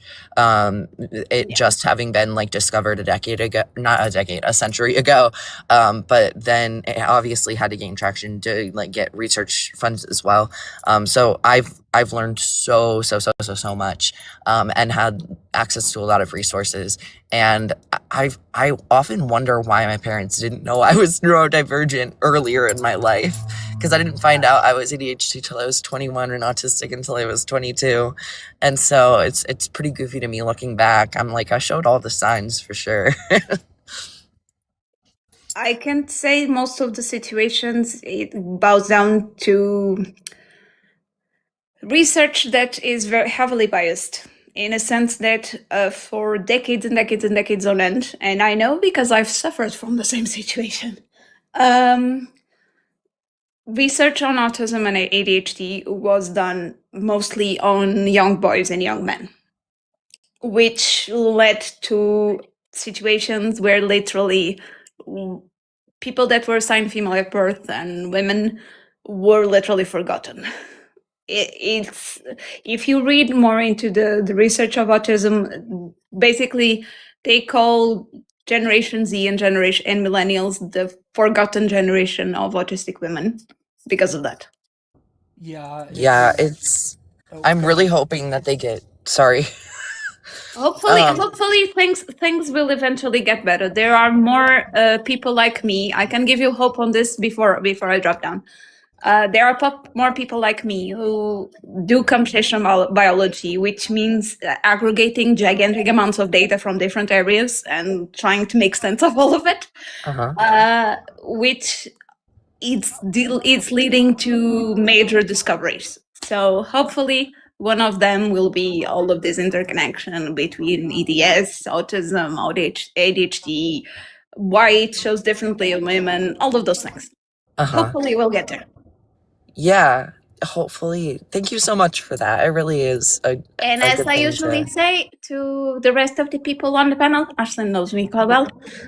You're more than welcome to go to any of my videos and ask questions because I'm more than happy to answer them.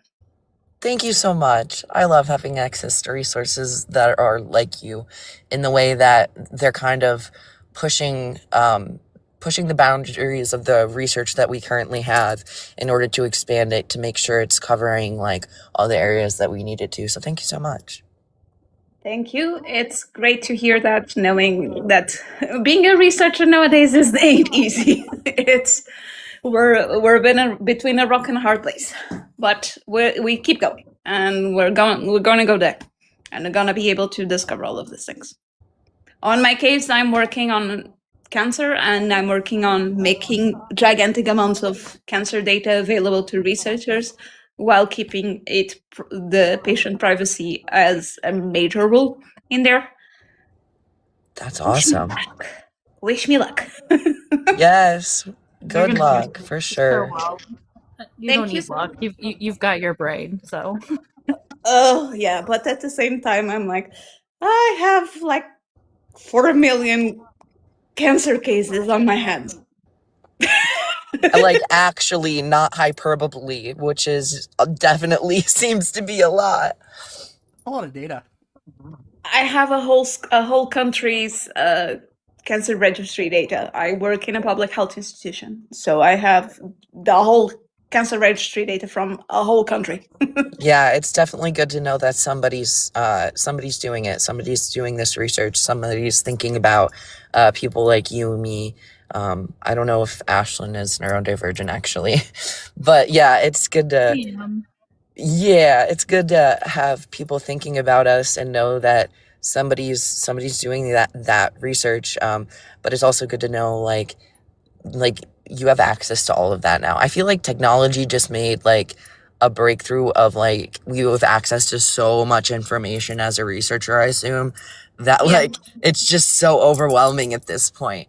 But somebody's doing it, and you'll be able to discover so many new things. And yeah, Ashley has heard me tell this quite a few times.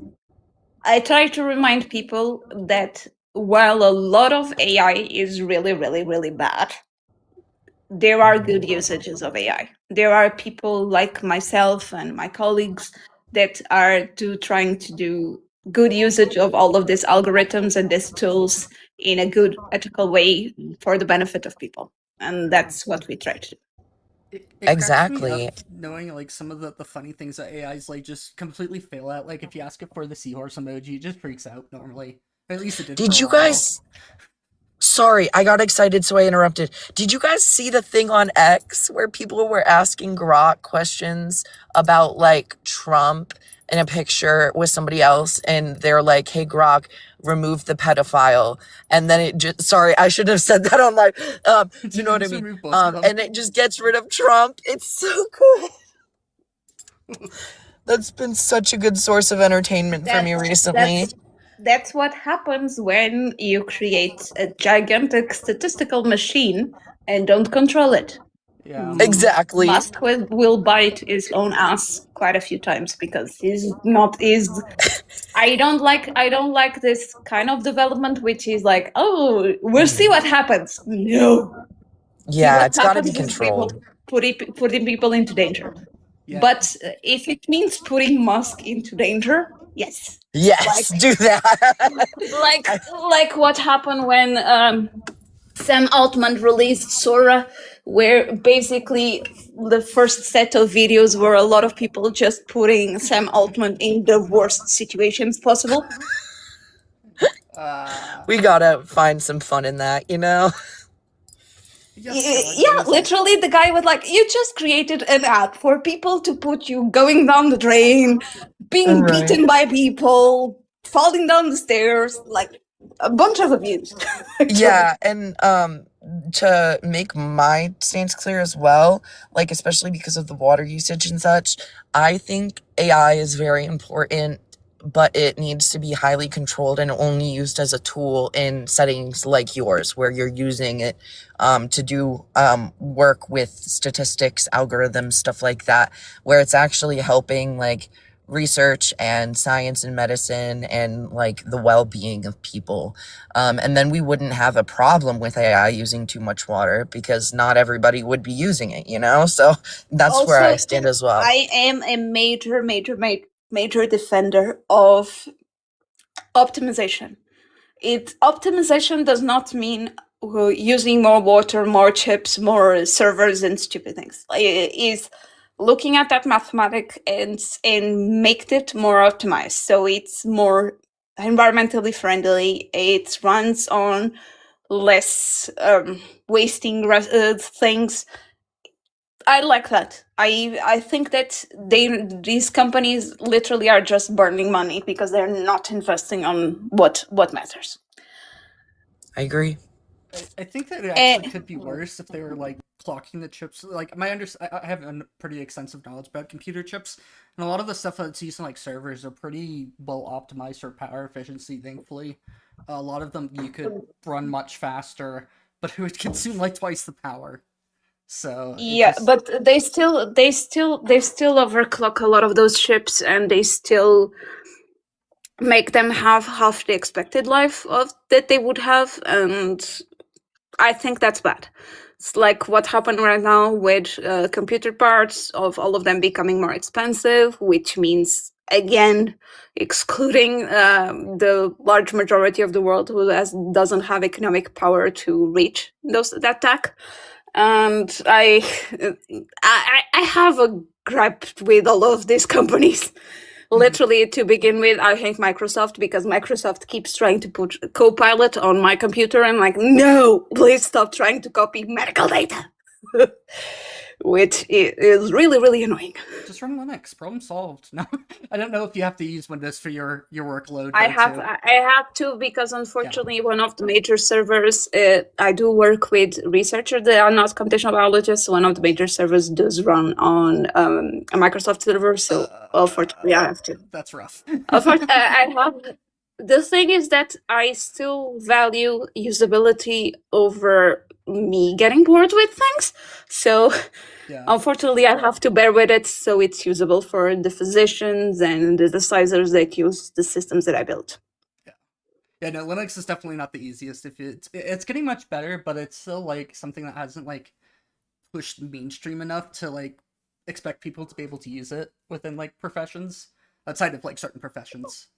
So. Yeah, there's quite a few distros that are easy enough, but it's the thing, like physicians nowadays are so overworked that you cannot expect them to learn new operating systems just because. There are some caveats that you need to just swallow and go forward, basically. Well, love chatting with you guys, and I will need to go back to my cooking. I'm making my dinner. Love you all. Thank you for coming by. It was nice to see you. A beautiful day. Yes, thanks for coming up. Enjoy food. The foods. I'm not gonna lie. During that conversation, I went all the way to Dunkin' Donuts. I'm now back. I was just listening in. Yeah, I'm currently eating, so I don't want to be gobsmacking in the mic. Oh, I did the same thing. I went up and grabbed some chocolate, came back downstairs, and made my quesadilla at home, which is literally just a cheese stick wrapped in a tortilla. I was so scared you're gonna be like, "Hey, Izzy, what's going on?" I'm like, "Why aren't you talking?" I'd have to turn the mic, and you just hear nothing but white noise as I'm fucking trying. You weren't driving while I'm live, right? Oh, absolutely not. No, I wouldn't do that. I would not do that. That's just ridiculous. That'd be stupid of me.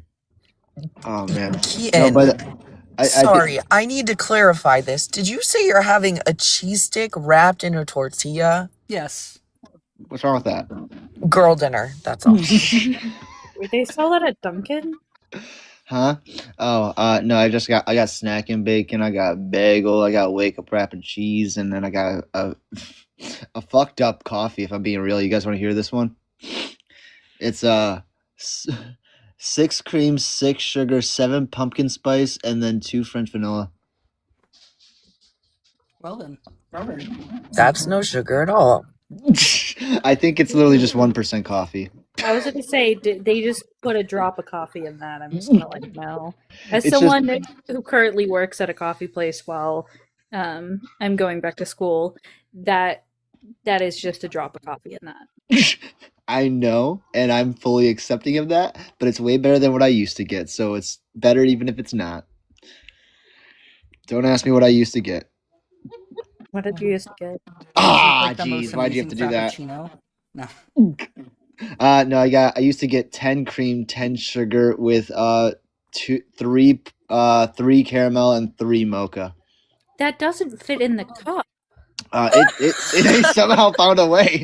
They somehow found a way. Okay, so where I work is like a northeastern coffee place, and literally 5 is over half the cup. So I don't know how Dunkin' does it, but it would not, like, I would, like, if you ordered that from me, I'd be like, can you want me to just fill it to the top of the cup? Because that's gonna overflow. Honestly, I'd probably do someone giving me just a cup of sugar and being like, be better. Like, I'd probably do that sometime. Not be better. Sorry. Yeah, no, I tell myself that a lot. No, but that I don't know. I don't really get much to say on it, but the core issue with the fucking last guest, just to reiterate it, overall, was that she was all over the place, and overall she couldn't rationalize her discrepancy within the fact that she was like saying that these surgeries are horribly bad in mutilation, but the ones done to the children aren't like worth even confronting. And that was just like, I wanted to call her out so badly, and I think you guys did, but it was just like, you guys definitely give a lot of room for them to breathe. I'm not the type.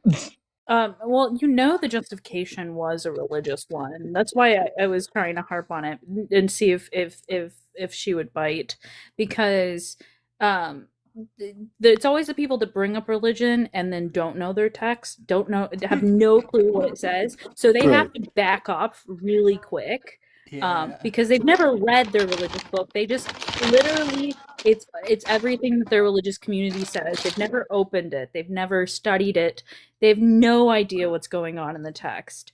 Like, you heard her. She's like, "Is that in the Old Testament?" It's like, she was so quick to be backing off from Christianity specifically. It was so He was like, evident. I didn't say that. I said religions. I didn't say Christianity. I didn't say that. It was so funny.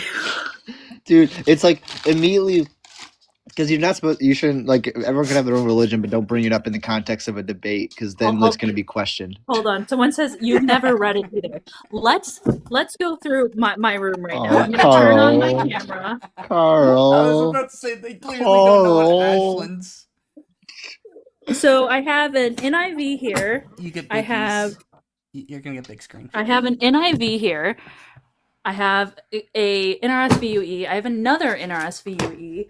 I have Bible Atlas. I have The Search of the Soul. I have Spinoza's Religion. I have works of Josephus. I have this. I have all of these. I have this. And I have a whole host of religious books and scholarly like articles and books on my computer, like tons of them. But you haven't read a single I one. want the Bible really. says so bad. Yeah, but Dan clearly, is a god. Sorry. Clearly, Ashland, you haven't read a single one. You're not knowledgeable about this. Never read it. I'm not learning Greek or anything. High Koine Greek specifically. And you don't know any of it. It's crazy. Carl. Carl's our entertainment right now. Carl. It's like Layla. Sorry. What the fuck are up with these people today? Have you read one of those books, Carl? Like, have you read one of those books? Please let us know. The funny part is is like several of the books that I have are a friend of mine who went to seminary and gave me those books. So a few of those are actually from seminary school and our curriculum in seminary school. Well, get fucked, Carl. Just get fucked.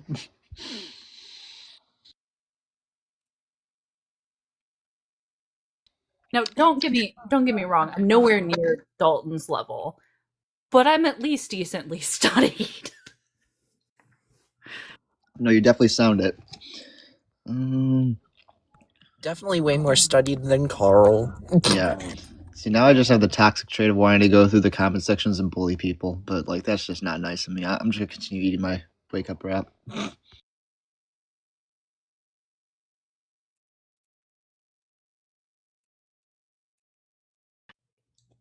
Now I'm gonna have the unicorn stuck in my head. The unicorn, the llamas. This is definitely a topic change, but I just want to say this because I didn't get to clarify without the previous guest speaking over me. I cannot hear my phone well, especially when I'm speaking, and that's my bad. I need to go get my earbuds and turn this shit up. But anyways, I realized as soon as Keaton was like, she was just clearing her throat, that I had done something wrong.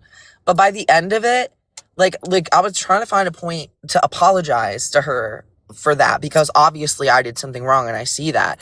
But like, she was purposefully interrupting so much by the end of it that I was like, I just give you a small taste of your own medicine. And people are telling me what's up, and I respect you after that, and then you're gonna go off and just do this. So it's not even worth an apology at that point. So it was just ridiculous to me. Yeah, I just And didn't want she you just like crashing out over nothing.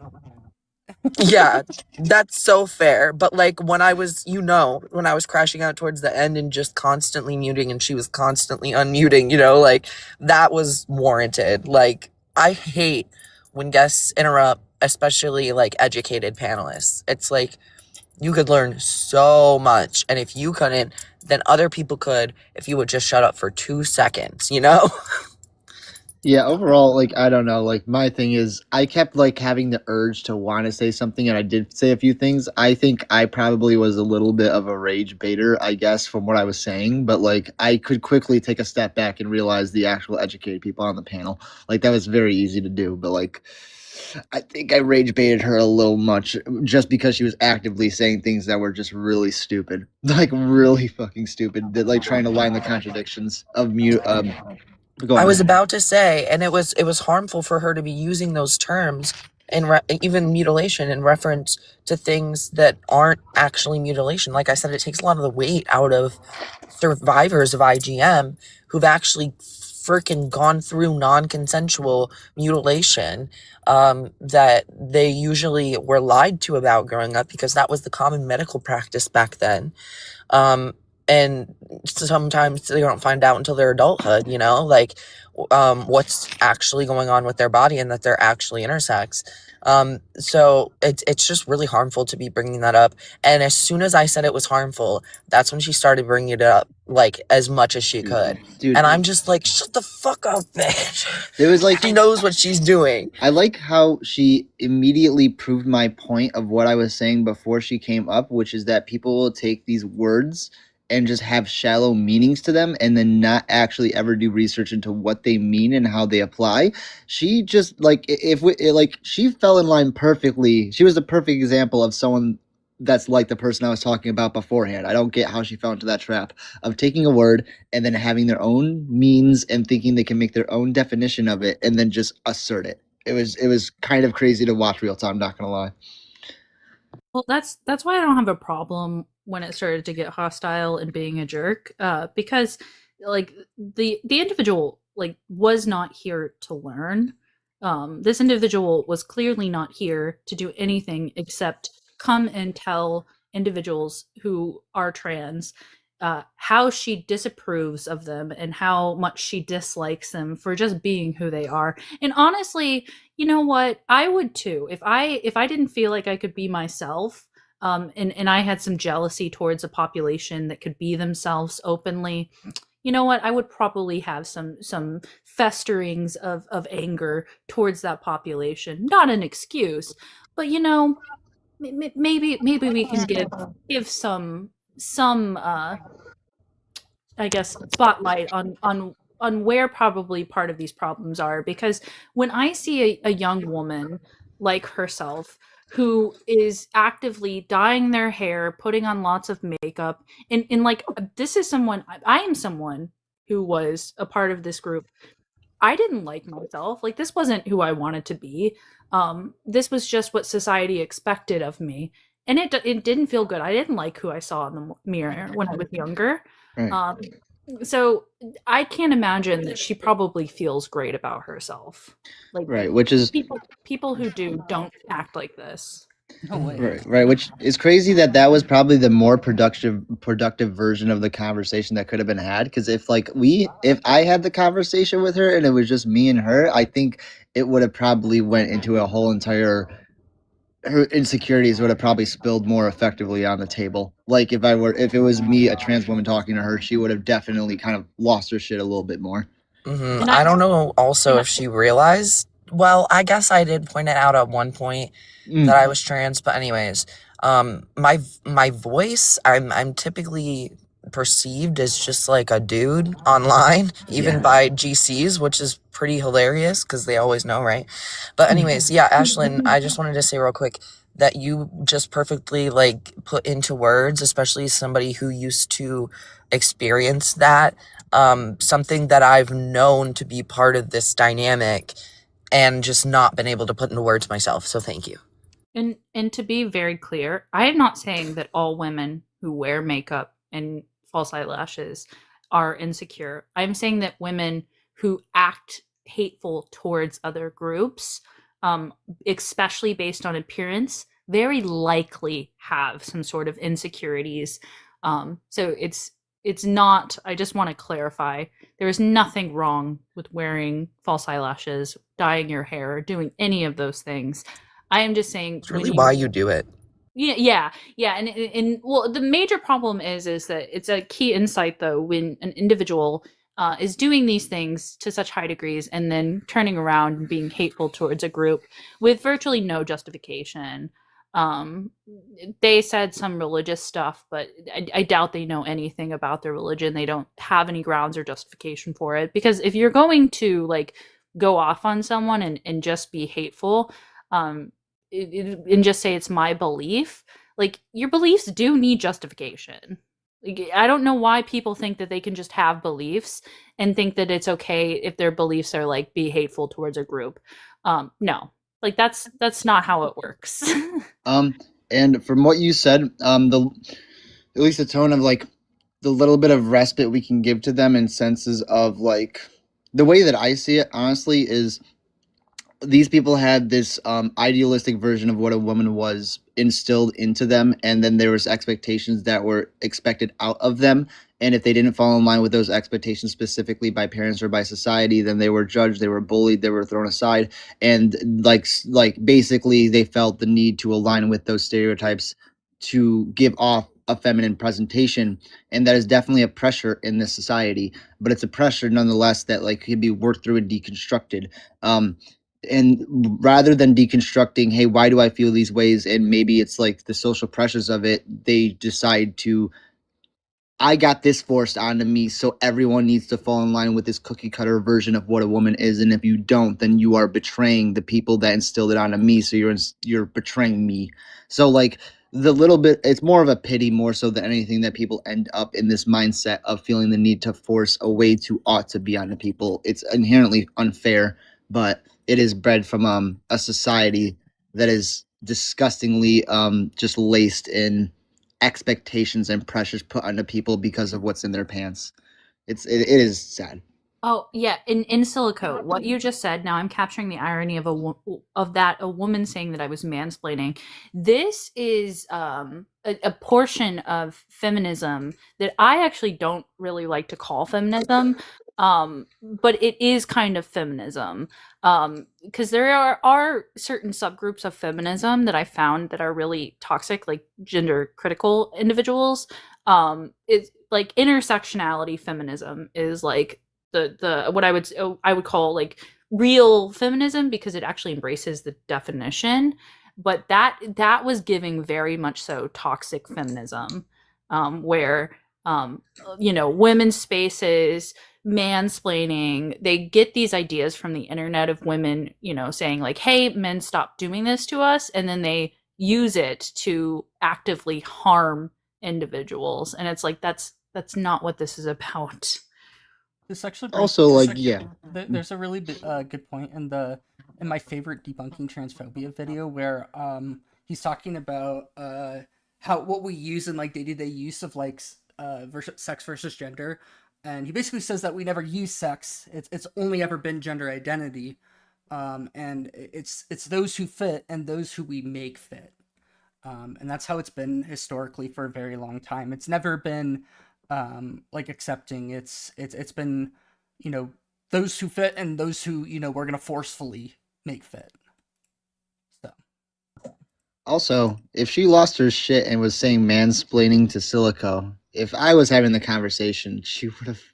I just have a mask. If I was having the conversation, I have a mask voice, so she would have absolutely been fucking off the walls. She would have been fucking Kim Jong-un threatening with nukes. You get a nuke, you get a nuke, you get a nuke. It's crazy as hell, yeah. I don't know. The thing about, again, I respect about you guys is you actively give them seconds to breathe. Like, for me, like, I feel like, I don't know. It's just one of those things. So as soon as they start bringing it up, I really want to just be like, well, this is stupid, this is stupid, this is stupid. But I'm like, no, we need to hear their point of view out. But her point of view out was bad. I just want to give them enough rope to hang themselves with. Like, that's the perfect way. Just they need to you need to give like somebody enough leash so that I can backlash on them. Because otherwise it just doesn't get anywhere. It is really just a strategic amount of letting them talk. Like, yeah. Realistically, I ideally would be able to do it without, like, I do need to hear their opinions to make them, let them know why their opinions are stupid. Right. Oh, I thank you so much, Silico. I deeply appreciate that. That means the mostest to me. Thank you. I second that. Do you sing, Izzy? I don't sing. So I do have a singing voice, but it's not really good. But I like singing sometimes in my shower. Okay, I sing it every day in the shower. But yeah, you really should maybe. Do you play other instruments? Oh no, I do not. The only time I've ever used my voice was to rap when I was younger and singing a little bit. Okay, fair, but like, maybe you should give it a go. Your voice is really fitting for like certain genres. I feel like. Oh, I thank you. It's one of those things where I haven't had confidence, but when I look back at like some of my live streams, I will randomly sing, and I'm like, that vocal cord was fucking beautiful. So like, I might give it a shot. Please do. I would so be behind that. Thank you so much for the support. That means the mostest. You found your couple biggest fans here. Heck yeah. Yeah, no. I was telling Stosky, like, this is like the panels that I join are very selective and far and few between when it comes to my comfortability. And Stosky is someone I'm definitely comfortable like being like coming up on a panel with and being side by side with. So I appreciate Stosky for being able to give the energy out to make me feel comfortable being here. Yeah, it's just one of those things to where go on. He's okay, I guess. Cole's been helping me with like I don't know. There's been some things where like I let slurs slide too much, and then it's like I was being sarcastic to be clear, but like actually, it's always good. It has been. It's good to have a person who takes the feedback when they need to, and if they don't, and they get checked on that, then they like you're receptive enough to like not be a dick or anything, like if that makes sense. No, you go back in your so place. You're not like I'm other the owner people here. but no. like it's good that you take feedback at a certain point and you're not like ever blocking that out, which is a good value I find in a friend. So yeah, I was being sarcastic, but like if something genuinely is happening, just keep listening and being receptive and changing things as you need to, and we'll be good, you know.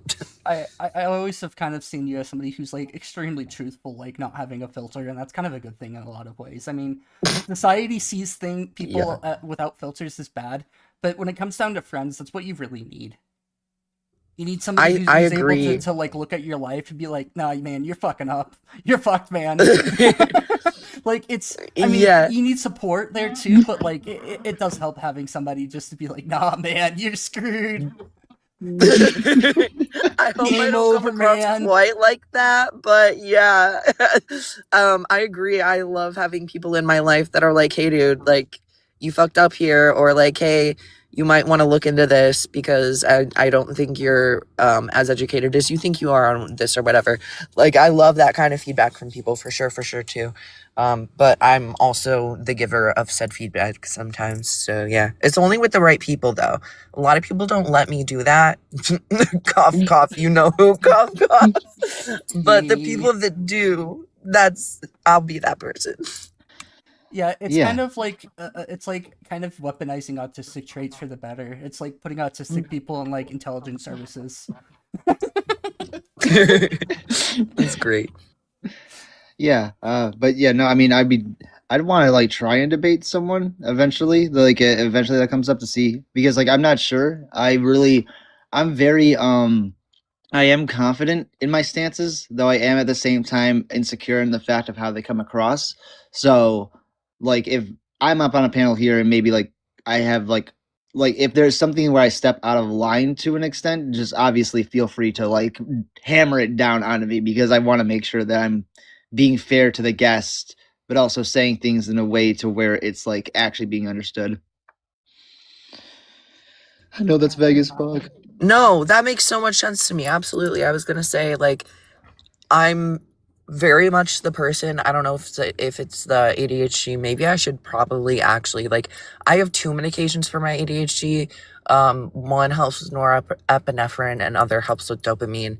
But the norepinephrine one I take every day, but my stimulant for the dopamine I don't take every day. I probably should take it more often, because I'm like, squirrel, and then I just interject, or I'm like, wait, hold on, I don't want to hear your whole like response yet. I need to respond to this one thing so I don't forget, and then you can move on to the next point or respond to me or whatever you want to do, you know? But like there's another friend of ours, Amy, who sometimes has been up here a couple of times, but like I know that she wants to start working on debating, and so I just want to like give her the space, especially like myself muting up, but also like making sure that if possible, like with the last guest, it really wasn't possible to keep up with the muting. So hopefully it's a guest where they just listen more, even if they completely disagree. But usually, even sometimes when they are interrupting some, like they'll listen to the whole like stop interrupting spiel, you know? And in those cases, I just try to like shut my mouth and make sure everybody else is shutting theirs, and give y'all space to like have that interaction, you know? Right. So I'm gonna try to make sure it's in my brain. Oh, hi again in Silicon. That see, squirrel. That I want to give Izzy space to do that when you're ready for it, and when it's a guest you want to talk to and all that. And the inherent thing is I think I have it inside me, because there have been like I have debated people. I've only had it happen once to where I felt really confident when I was debating someone on their panel, where I was letting them get their fucking points out, and I was writing it down in my notebook. I guess it's just doing it on like a panel with multiple people is what's important, because I don't want to like overtalk anyone else. But yeah, no, it's definitely, I have the lunge to want to immediately be like, that's stupid, that's stupid, that's stupid. But I want to see if something extremely challenges me, if I'm able to hold my own. But I want to give Silicone a chance to talk, since she came back up. Yeah, just a little small thing before I drop back down because I'm cooking and I should not be doing two things at the same time. Cole, dear, do try to take your stimulant medication every single day because there is such a thing as the ability of the brain to adapt and to reach a new state of homeostasis. So your brain will stay on a higher functioning, what's called the attention level, on a regular basis and will extend beyond the effects of the medication if you try to be regular with it. Thank you. I'll put it in my pillbox instead of just thinking I'll remember to take it when I need it. And if you are like me, put then like 3 alarms for it. And I still sometimes forget it. Forget it. Unfortunately, I'm on a stupid amount of medications, and I have this rule with myself where if my alarm goes off and I haven't taken my meds, I snooze it, and I keep snoozing it over and over if I need to, until I've actually have the medication in my body. So I don't forget to take my meds occasionally I do, very, very occasionally. Like if something came up in my day that was unexpected, but even when I'm like trialing, I make sure that I have them and everything. But yeah, I'm pretty good about taking them. It's just which ones I put in my pillbox and which ones I don't. And I don't currently with my Focalin, but I will start now. So thank you. And I might give you like 2 extra tips because hey, autistic people, but also a medical researcher, so I literally research every single thing that I take. Exactly. Is that don't take it with any source of vitamin C. So if you like to drink orange juice, take the medication and only drink the orange juice 1 hour after. Or if you do intake that medicine with protein. So milk, other sources of protein that you can take at breakfast, they're ideal to improve the absorption of the medication. Okay, cool. I'll do my best. My mom is a pharmacist, so that part of it I do pretty well understand. Even growing up, as a small child, if I'd see a medicine or have a random question about ibuprofen or some shit like that, I would ask my mom questions until she didn't know the answers to them anymore. She would get so tired of me asking questions. So obviously I'm not a medical professional, but at least with the medications that I do take, I know them pretty well as well. Obviously, I was 14 when I got off of all the medications I was on because they weren't helping me like they were supposed to be, and then had to unfortunately start building up the regimen that I have now. But I know what every medication looks like, what I'm taking it for, and how it works in my body, because I just refuse to start taking medication if I don't have to, and B, if I don't understand those things. I just refuse. So there are certain things. You're an ideal patient. Sorry, what was that? Patient. You're an ideal patient. You are the patient that researchers love. That you guys ask for. Half of the situations with data that I have, my usual question is are people this stupid? What? Yes. The answer is yes. I worked in IT. The answer is fucking yes. Everybody is stupid. They don't understand anything about anything. That is how I've learned to talk about things with people. Exactly. So now you know that medical researchers suffer from the same thing. Yeah. Awful.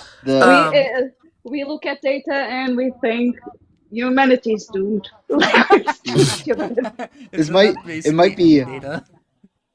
It might be only a string attached to the conversation. I don't know. It's something that happened in my brain. It did trigger me inherently, and this is a few months back, I guess, but it still upsets me. Just the notion of everyone with RFK coming out saying that they want to find a cure to autism. That inherently, to me, on the surface of just seeing that is just ridiculous. It is eugenics. It's eugenics. It's one of those things to autistic people have they've given so much to society. They don't need to be cured. They are who they are.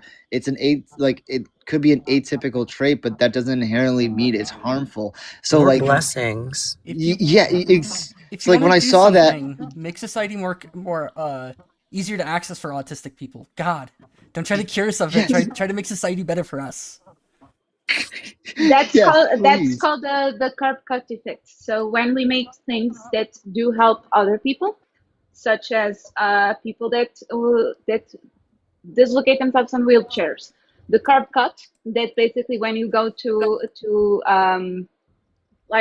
stop and the curb is sloped so the wheelchair can go through, that also helped mothers with brands. So the curb cut effect is when we do things to help minorities or to help people that are disabled, but they end up helping everybody. What did Right. you call it, the curb Exactly. cut or the? Curb cut effect. You can search it. It's a real thing. I was a And full-time Sorry, go ahead. and I'm sorry.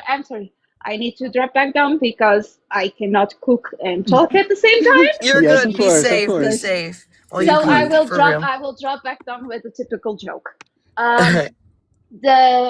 The anti-medicine people literally understood it all wrong. The amount of neurodivergent people that do medical research, the real phrase is that autistic people make vaccines.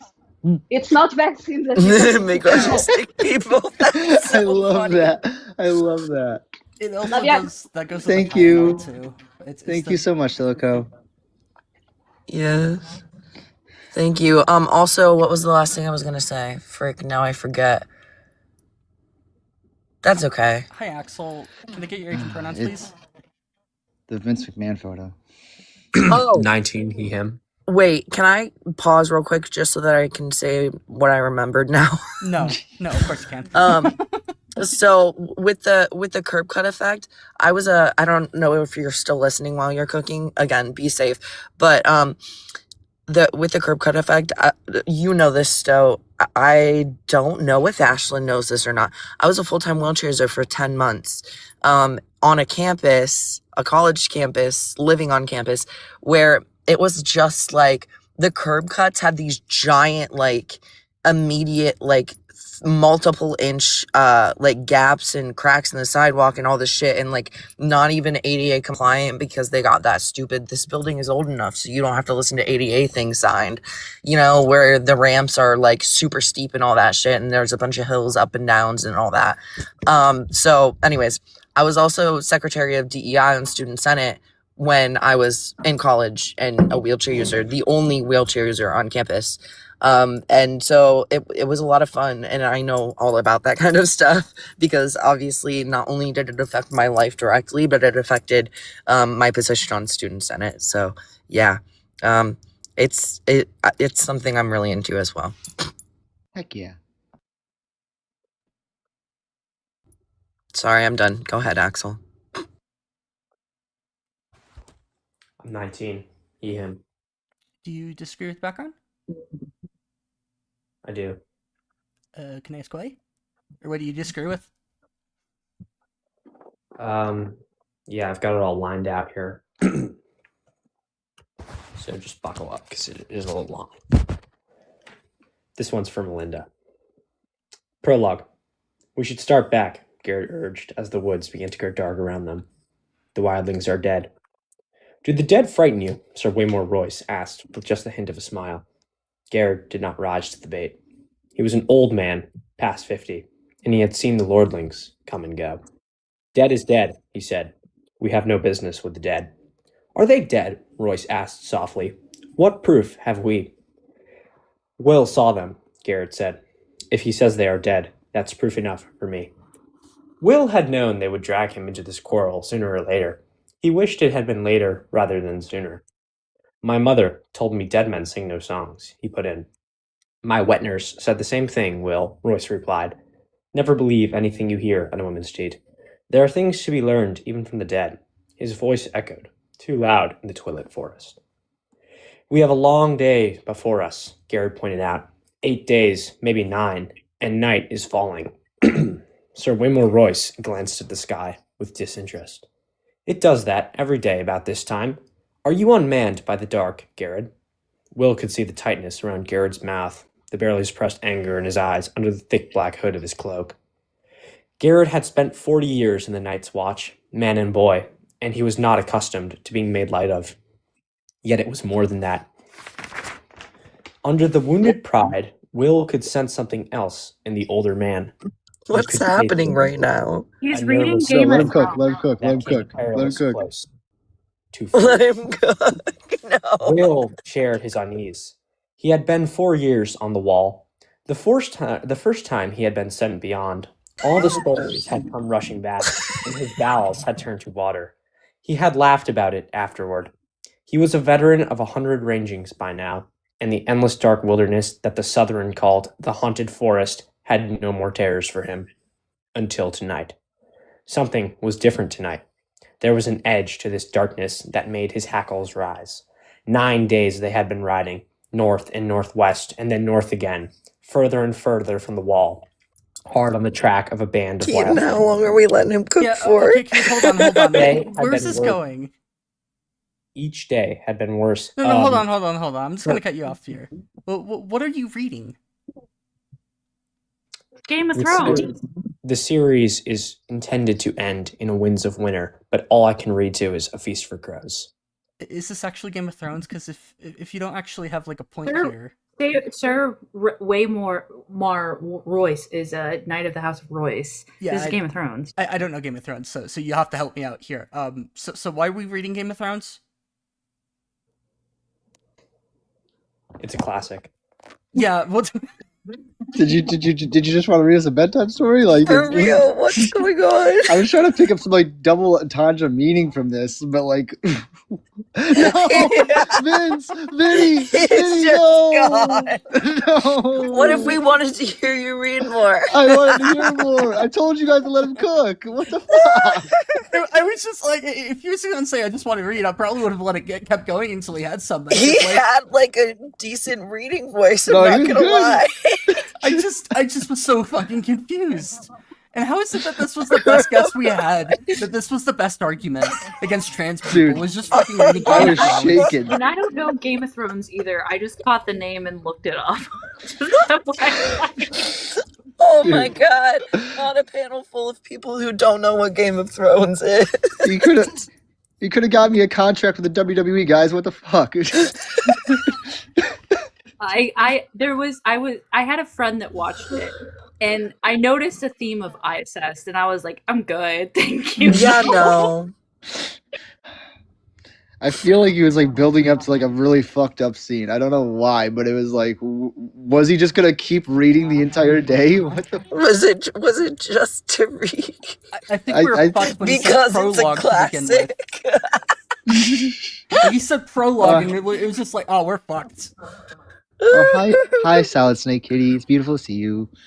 Thanks for the heart, E. And thanks everybody for who's giving gifts so I haven't acknowledged them.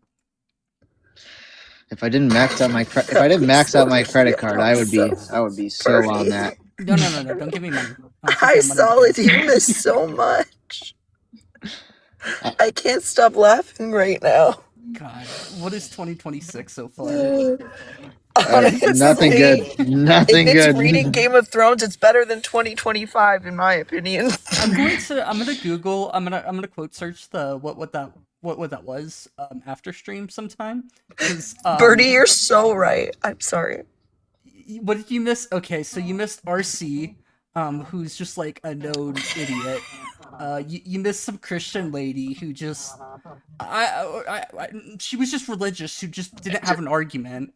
And then we had some fucking person reading Game of Thrones. She's a Sadakmak. She was a Sadakmak. Jesus Christ. So much emotion into the picture. I just the three back to back. It's just like three roundhouse hooks of stupidity. The book was nice though. Does that mean that Ian's coming back soon? All the stupid people are coming back, so I can take some of them so that we have good Ian streams.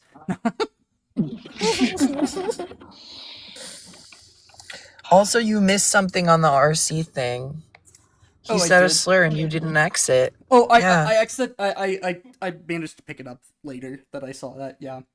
It's I did upsetting. I actually feel like recognize RC. I was like, why does this ring a bell? Like it rang a bell in my head, but I wasn't sure. And then you said it. I'm like, oh, this all makes sense now.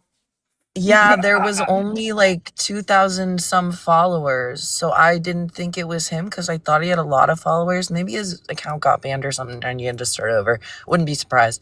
But anyways, when I asked him that, because Ashlyn wasn't here, but was listening and messaged me and was like, "Hey, warning," pretty much, and I was like, "Is this right corner?" And she's like, "Yeah," and I also like, obviously I'm familiar with some of his greatest works, his greatest moments online, just absolutely going in on certain communities and perpetuating a lot of harmful stereotypes and such.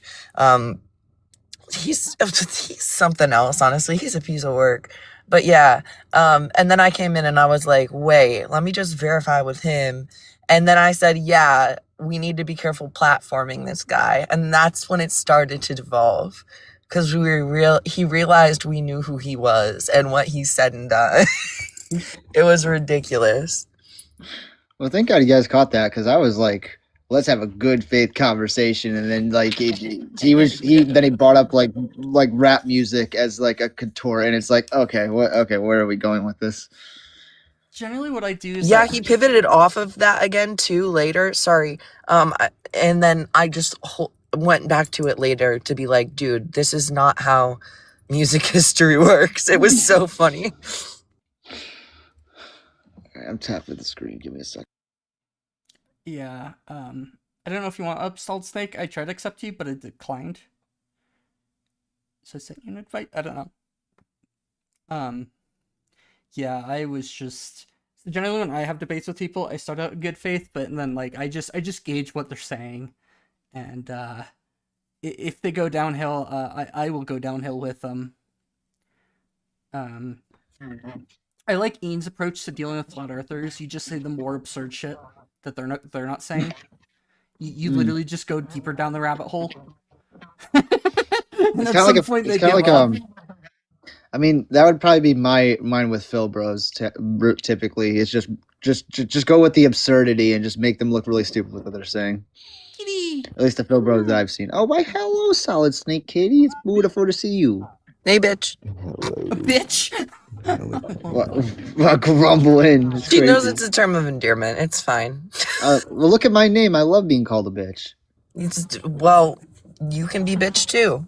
Yeah, we can all be bitches. Well, no, yeah. but I'm the bitch. I'm the bitch. I don't know about that. It's in my name. Where's it? Can there be more than one the bitch though? No. Hold on, somebody. I don't know that. Chat said Game of Stoats. We need to do like a spin-off edition and reading. That's fucking hilarious. Especially because Stoats just like fucking killing things for what seems like no reason. It's nothing but Stoats and wars. It's like... Stoats and wars. I'm fucking crying right now. I fucking can't. That's hilarious. Oh, we need that as soon as AI gets even better. Okay. Sorry, I saw that and simply just had to share. What'd you say, Solid?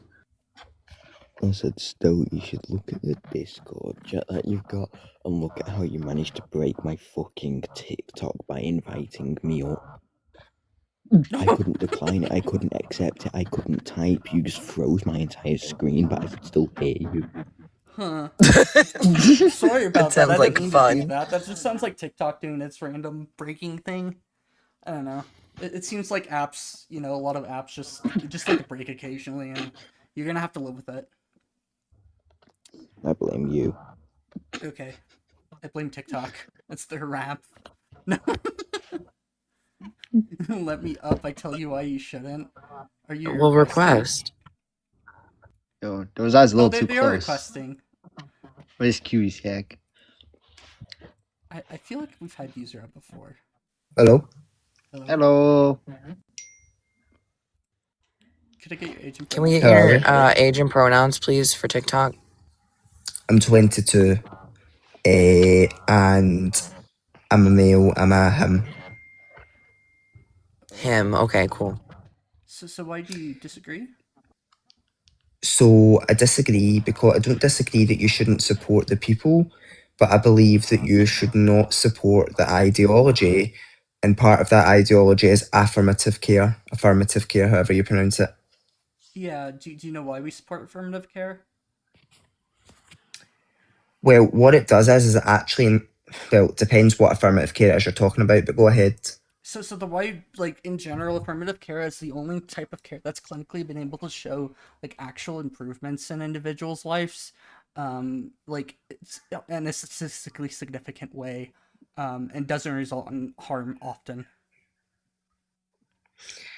I disagree with that. What I would also say in response to that as well is that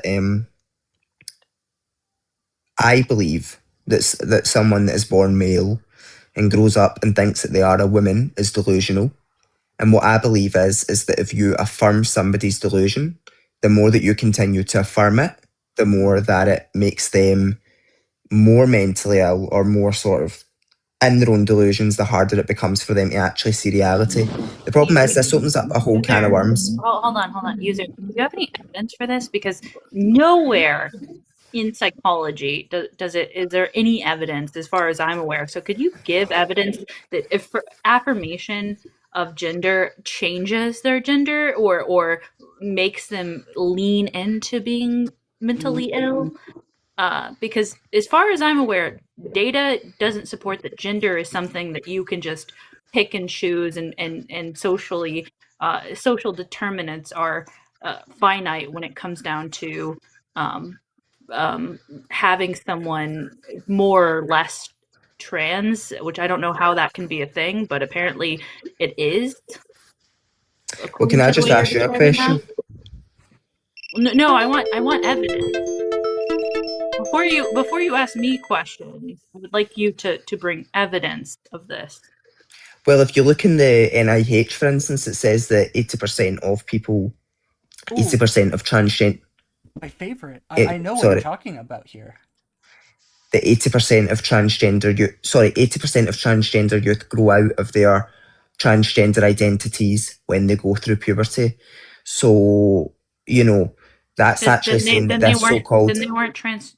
No, that's saying... But then the thing is, if they thought they were trans and we put them on puberty blockers, if they didn't go through puberty, then they wouldn't have known that they weren't trans. So that's 80% of people who think they're trans who are actually not. Let me double check. Puberty blockers? I'm confused. They just pause the puberty and then they figure out exactly, if but they what study was saying... No. Let me finish. You're put on puberty blockers so that you have the time to determine whether or not the child is trans or not. And once you've had that 2 to 3 years maximum, that's pushing it, then the child has had a lot of therapy and a lot of doctor's visits, and they have actually determined whether they are trans or not and know which puberty is going to be healthiest for them. So, if you're saying that 80% of people who were on puberty blockers as kids went through their puberty that was assigned, like that is normal without HRT, rather than the other puberty, that says nothing except that those kids had the time and space to explore who they were and then realized that they were cis. No, you've missed my point. What was happening, what this study suggests was, it says 80% of people who were not put on puberty blockers, who went through puberty, who thought they were transgender pre-puberty, then realised that they weren't transgender after going through puberty. So if you block someone's puberty, you're not actually going to allow them to get through it to realise that they're not transgender. So if we block these 80% of people's puberty, they would still be thinking today that they're transgender. No, they just... Yes, they would. That's what the study still going to pass. Yes, they would. That's what the study says. User. It's very clear. That is what the study says. No, hold on. I'm just trying to get you to give me the source. You just it's on the NIH. Okay, just a study from the NIH does not tell me anything. What's the title of the study? What's an identifying number of the study? Do you have this study? If an author of this study, I have any identifying information so I can find it? Okay. I've got a question for you. Can I ask you a quick question? It's just about the study. How about after? No, hold on. Quick Let's question. respect the order of things here. After Ashland gets the source information from the host, then yes, you can ask a question. I guess he didn't like that. I was trying to read genuinely some pussy shit. Oh my god, that was such pussy shit. Oh my god! Like you Well, like provide a that was the source. most delicate little You, thing. you provide a source, and then we're gonna go over it together and then evaluate it. We don't just assert things and like this is what happens. This is what happens. I didn't want to bust in, but like I've heard of this before, and from what my recollection of this is that this 80% number was specifically the issue was that they were counting literally anyone that was going in and out of that clinic. It wasn't literally just people, and on top of that the criteria was if they just as simply played with a different type of toy from their assigned gender at birth, then they were considered to maybe be trans, and then they when it wasn't the case that they were trans, then it was considered a desisting, when in all reality they weren't claiming to be trans to begin with. They were just showing gender nonconforming like tendencies. That's my recollection, and that could be proven wrong, but like I wanted to go over the study with him to get to that point, but he just bowed out, and it's like, why? For real. I don't remember what. Sorry. Let's not associate the word coward with female genitalia. Like it's kind of degrading towards women. Like we're not cowards by nature. That's like a misogynistic, degrading comment. Just was that something I said or no? You called them a pussy. Oh, my apologies. I'll definitely. Yeah.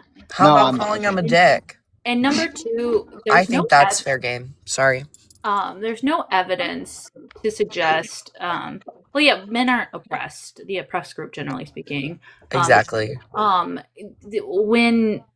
it comes down to it, this doesn't align with all the other data. So yeah, I would want to go through that study and critique methodology, because if you're coming up to 80% of children, this is not aligned with how like gender has been studied and been supported as far as like the cohort of data, the widespread amount of data. So when you have one off study, it doesn't support that your claim is true. It just supports that maybe there's something wrong with that study.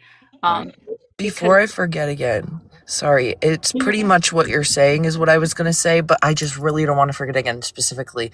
Like these people, and it's short too, would not know a like good methodology, good practice, limited variables. Like they would not know what a good study versus a shit study was if it was staring them in the fucking face. They will never freaking understand these things.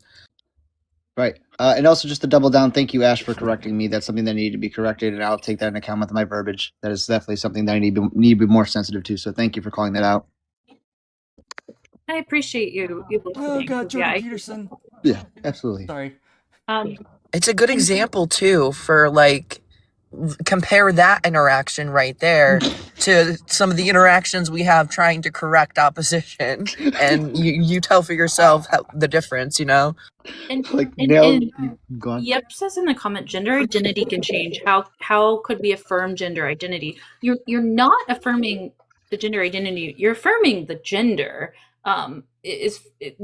Gender, how you express gender can change, because there's no like fixed way.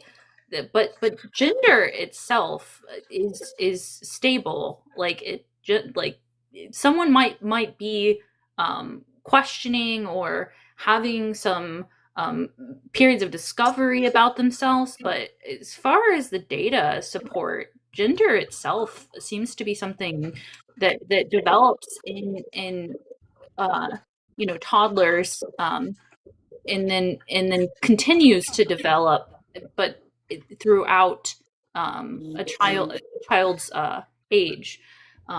So sorry, I need to correct one thing you said. Will you remember the rest of what you were going to say, or do you want to finish real quick? No, you go ahead. Okay. I didn't know if I said anything. It's okay, because it's not a big deal, but gender fluid people, we don't want to obviously erase them. The identity of being gender fluid is something that doesn't change. Like, these people know that they are gender fluid. That's the part that's stagnant, to be clear. But the fluidity of their gender, and I know you weren't asking genuinely up. I've seen you in the comments before. I know you were not being genuine.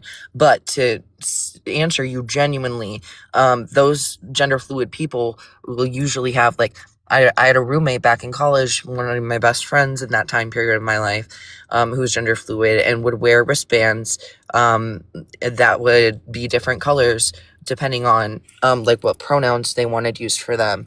And they like came and told me about that so that I could respect and affirm their gender identity, even though it was changing, quote unquote, because it's fluid for them. So yeah, I just wanted to correct that part and make sure that we're not erasing them is all. I apologize. Yeah. When Other than that, you were very correct. Sorry. Yeah, I wasn't trying to do that, so I apologize. I wasn't I was in reference to typicalities. I probably would, and I don't want to like say that it is atypical. It's not abnormal, because I don't like that word. I think atypical is more precise. In individuals with, I think even with gender fluidity, I actually, because they're so under research, like you said earlier, and I love that you talked about that, that type of understanding of their own gender typically is consistent as well. And it's not necessarily changing gender, they're consistently gender fluid. Exactly. And also, like, just to be clear, I don't think you had ill intent by what you were saying at all. I just wanted to make sure that we weren't kind of accidentally having this erasure happening. So I appreciate you like listening and everything, and I do get what you're saying as well, as the identity of being gender fluid is stagnant. It doesn't change, which is how we can kind of refer to that identity as unchanging, if it makes sense in a way. So it can be kind of spoken about in that way as well. Anyways, sorry. Oh no, you're perfectly fine. My bad.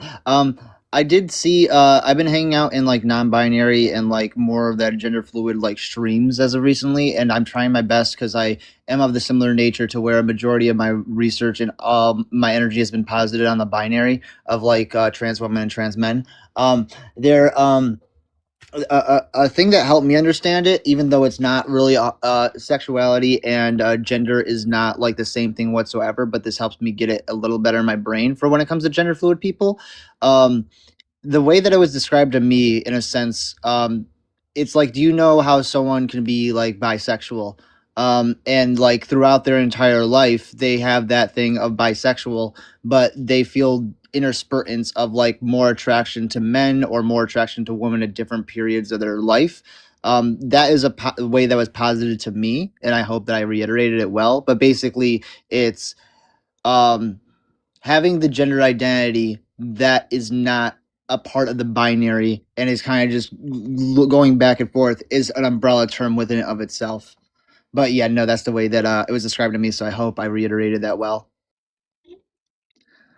I like that, because I've always thought of, and correct me if I'm wrong, as far as like non-binary individuals go, that they're more, how do I say, they're both, and they're how they look and feel, but it's not just both. They encompass the entire spectrum of gender.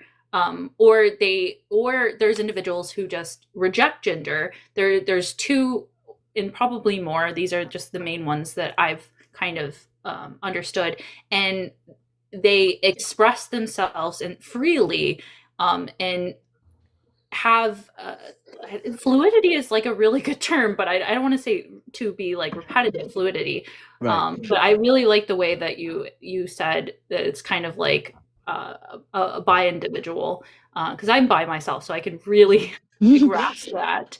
But I think that it's difficult for, especially me as a cis woman, to understand this, because I've always, remained consistent and only saw myself in this one category. So to see like the rest of the colors of gender kind of expressed and explored, and to be a consistent identity with that individual is, I think is honestly really cool. And I can't imagine that there's other ways that this probably plays on how they view and think about the world as well. Right. And I think a part of it plays into not only, it's like kind of the culture of the trans people on TikTok specifically, or how they're talked about, is that everyone feels this snap judgment need to comply to the opposition to an extent, to include have a huge focus on the biological aspect of it. So that's why a lot of our research, or at least the streamers that I've seen, the ones that get big, focus on the biology of it. And that kind of takes away from like not saying anyone here did that, but like more so just the social aspect of non-binary. And I think what's intrinsic to the trans movement in it of itself is that we should not be presupposing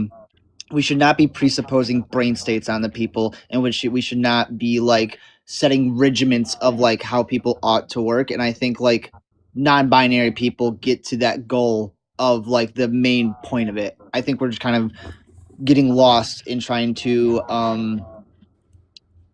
have some rationality for the opposition to get, but like a lot of the opposition clearly is being purposeful with not wanting to get it. So that's why we're kind of in a loony state right now. Mm-hmm. Sorry, can I comment on a couple things as a non-binary person who has a special interest in sex and gender? Oh, my apologies. Yes, it's okay. I just wanted to like say that because it's relevant. I feel like I don't get to talk about a lot of this very often. So there is such a thing as sexual fluidity, which is probably the best analogy, especially for people who may not be straight but who are cis.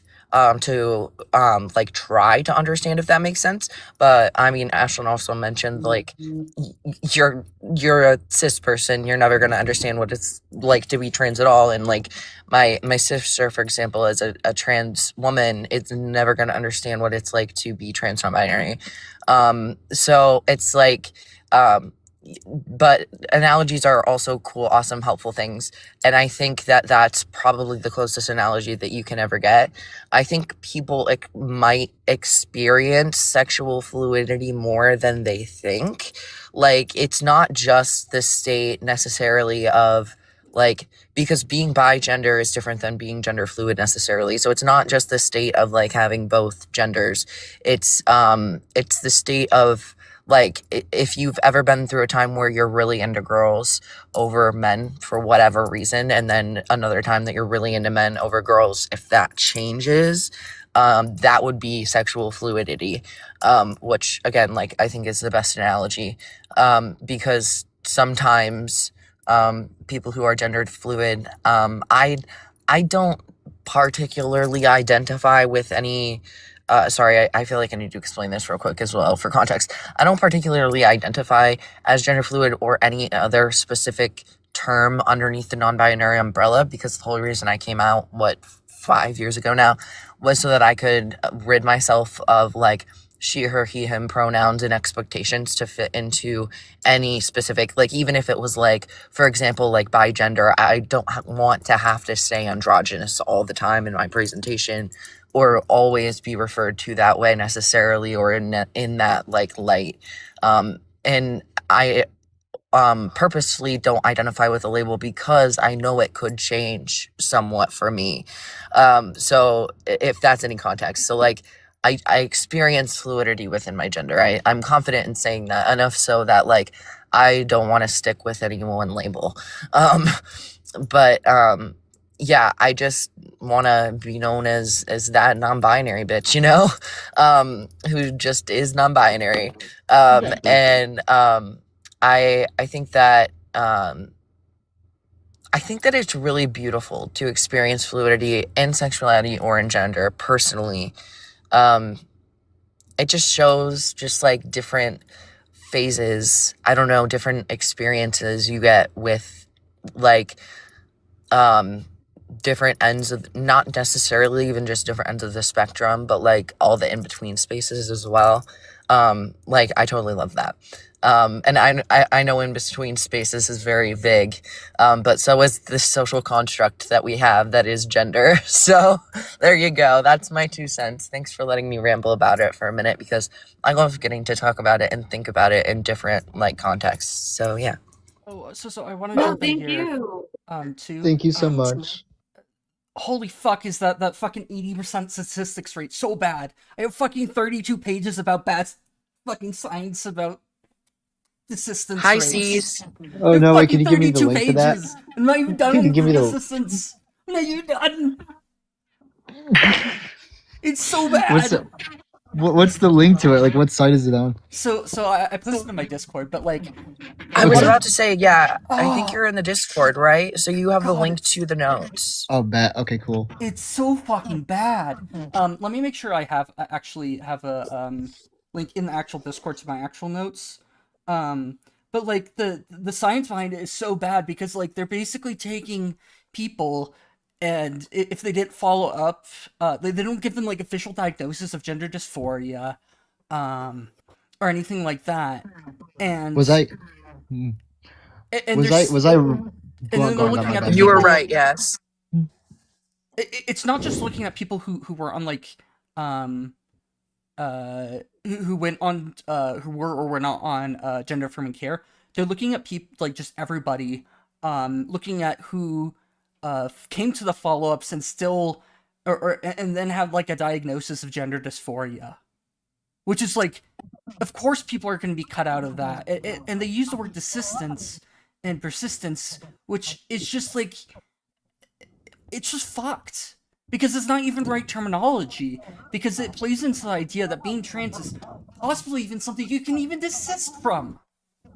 And that's This just round so of incorrect sorry. to think of it that way. And it, like, This round of applause. Sorry. oh, go ahead. Sorry. It's just one of the few things that really fucking pisses me off because it's so bad. This round of applause is for Izzy perfectly summing that up earlier. I don't know if you heard her stoat, but it was beautiful, and I love both versions. Thank you. Yeah, Thank you that's so all. much. I appreciate that. I'm surprised I had a good memory of that, but like I just remembered the absurdity of it, the absolute absurdity of it. Oh yeah, I see it right here. The fucking one you posted 359. I'm gonna keep that because that's not even my full notes. Let me see if I have it in a pinned. That's what I wanted to check, if I have it in my pinned messages. No, I don't. So let me get my share copy link. This is my main source of notes here. Boo, boo, boo. I was about to whistle, but I'm like, that's actually a really bad idea for headphone users. Thank God I am horrible at whistling. Oh my Not goodness. just the left side of the face. Dude, what is that? So there's the thing from the 5-hour documentary that I love so much, and then there's like some more notes in the debate notes thing. Let me see if this is the same one. You're asking what is that to this cursed image? This is barely even cursed. It's like it's sprinkled with curse. I think it's a weird-eyed cat. I think this is on like a Ring doorbell camera that's using infrared. I think that's what happens, and it's just overexposed for a second. Oh my god, no. I tried to shrink myself and Stokesy shrunk me at the same time, so it expanded me. Whoa. Oh no, what is this? What is going on? It was too small, now it's too big. That's what she said. Sorry, I had to do it to myself. Yeah, let me pin these to my thing in general. Dear Lord, oh my god, Jesus. What, my notes? Oh my god. You should see I love the initial video. reactions to that. Hey, Mary. It's a really good video. And it's done by somebody who kind of like, I don't know, had like a very similar like start to like getting into trans people. Like it's Wait, these are the notes I did. No, these are my notes. Oh, wait. Oh, is this you sent my notes? No? Did I send your notes? Hold on. Wow. No, I've seen this video though. So I've seen there's this video my before. debate notes, and then there's these ones, which are. Did I accidentally send the debunking transphobia? Oh yeah, no, I have my own notes too.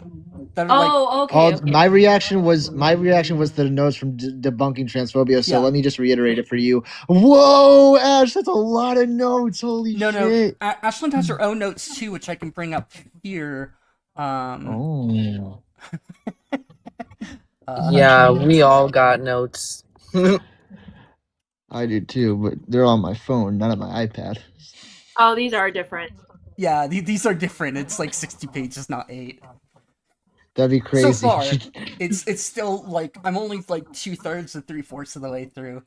But yeah, the video I think is really good. Because he started from like he didn't even start from what I would consider like a neutral plane.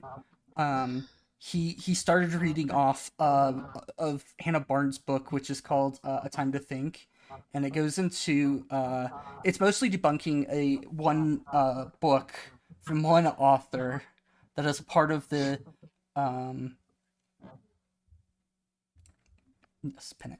sorry. But while doing so, mind you, gets into this whole like pyramid scheme of transphobes. It's wild. These are this is okay. This is mine because I pulled mine up. Mine's 77 pages long too. This is from my Google Docs. I think. Did you do edits on it? No. Yours are different. Yours are. Let me go find yours. I know we have similar notes, but no, these are. I started this from the beginning on my own. Right. I can attest. I don't want like I believe that they're very similar for sure because they're on the same shit. Here is. But like, this is.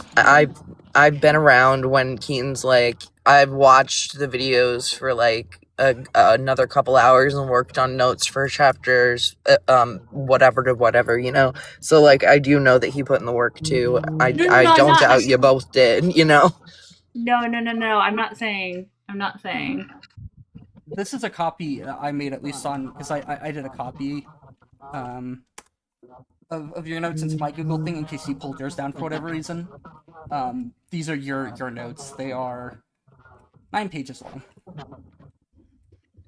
But they are also very good. I think yours is a lot more like actually reasonable to go through. Because mine are not us taking forever to pull up stuff just in your 66 pages of notes when guests need sources. It takes a second. Yeah, I have mine are quite extensive. No, I have need one to go that's through. I have two. I have one that's 9 pages, and then I had another one as well. Yeah, because I think I shared. Maybe we haven't seen that one. Yeah, there's only, but do you have access to edit the long one? Because if not, unless if you have your own set of like huge notes that are edited as well. Because like I see like 3 people or more than that in my whatchamacallit, but like I only have the access to edit with this, which I might change eventually of like maybe offering suggestions to edit. Or like suggestions in the notes, and I still need to go through, and I need to go back to at least chapter 1, 2, and 3 and redo all those because I just wasn't taking as many notes as I feel like I should have during those. Yeah, I feel like if you do open it up, because I was thinking about this briefly, you could have like different people who are adding different notes to it in different colors so that you can like credit everybody for doing that. But I would go through it and just I'd probably do a copy of it just at first, at least, in order to just add things that I think are relevant and need adding, but there probably would not be much considering your notes are already 66 pages long.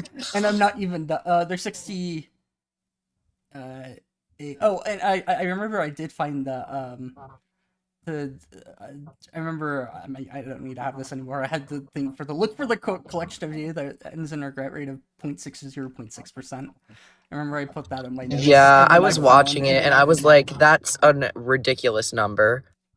Yeah, it's in chapter 16, Dissonance 3. And that's a fun one because that goes over like the good dissonance like statistics.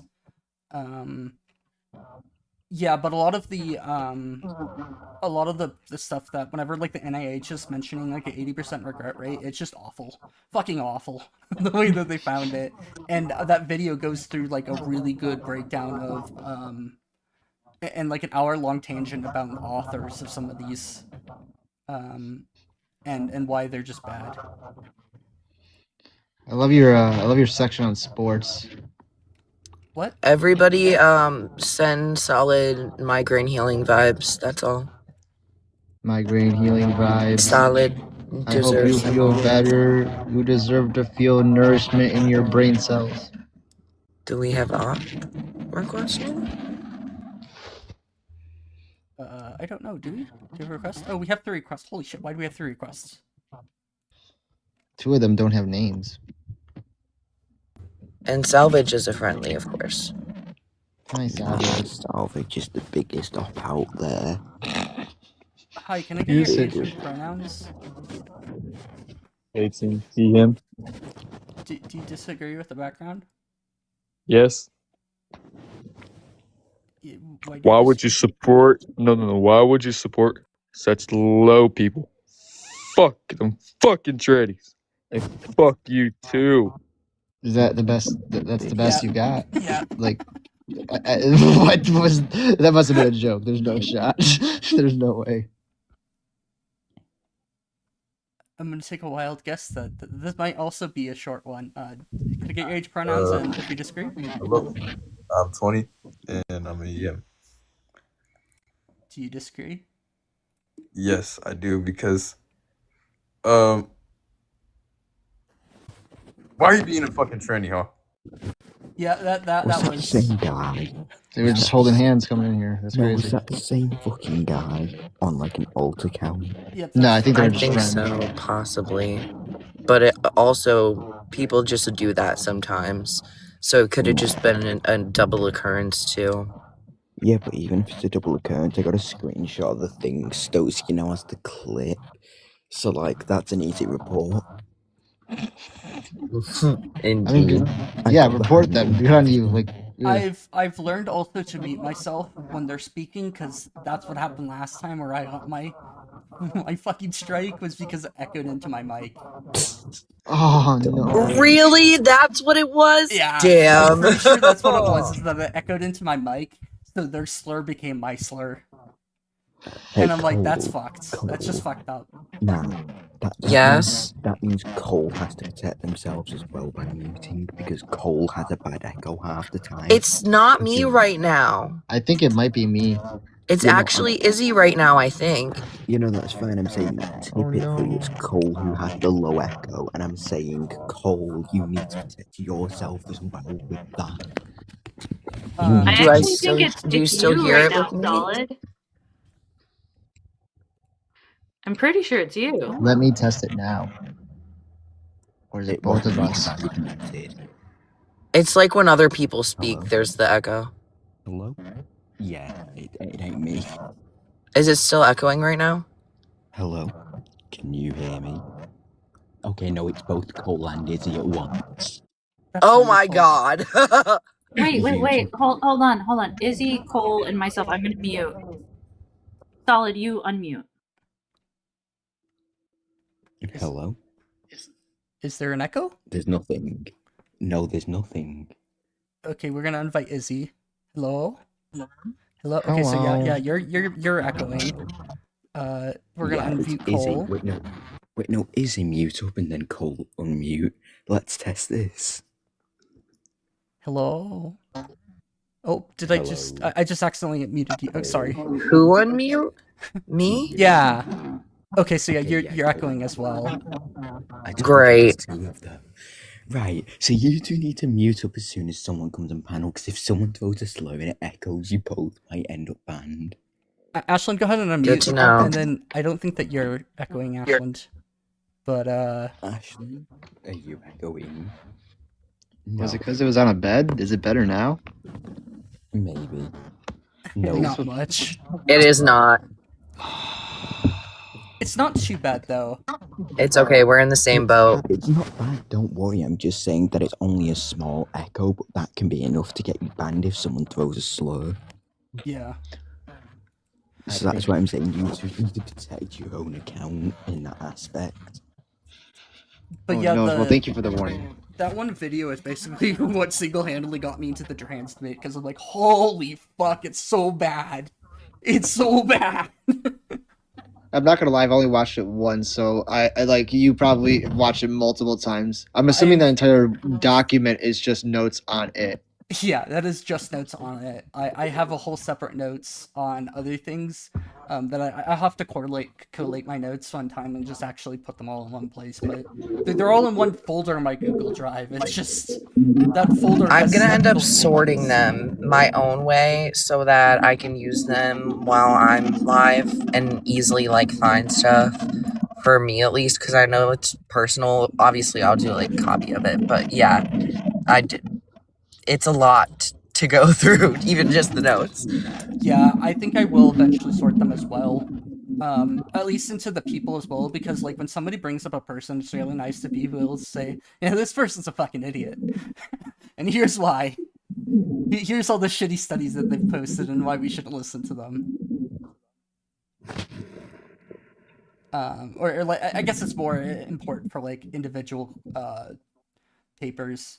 I do want to go through more and just keep a collection of papers that people use and see what's popular, and then actually read the ones that are popular and debunk them properly, because that's actually useful. So. The thing is, you have such like a calming energy to the point where I feel like it ought to be easy for people to listen. It's just like they inherently crash out by themselves. That's what I've noticed with these last people. They've crashed out just by themselves, basically. We just give them a little bit of pushback, and then they start absolutely freaking out. It's cute. Yeah, I would say I find that surprising that you think my voice is calming, because I used to sound like a fucking squeaker. I was like, Then again, I've never seen you. I haven't gotten the chance to gloriously see you crash out.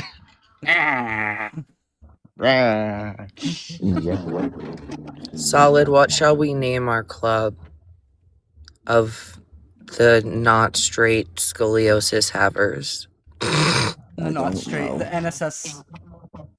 I don't have scoliosis, but I don't think my spine is straight in any way, shape, or form. Like, God damn, it pops too much for it to actually be naturally straight. Also, all spines have curve to them, so technically. Well, it's not yeah, the wrong. front to back ones. So you don't, I guess, we all have curves in our spine, so it would just be the LGBTQ plus community at that point. Have you fucking seen weasels, man? Look at how they fucking walk in their posture. They actually bring their front and back legs closer together while they're walking, because otherwise it's like doing a constant plank.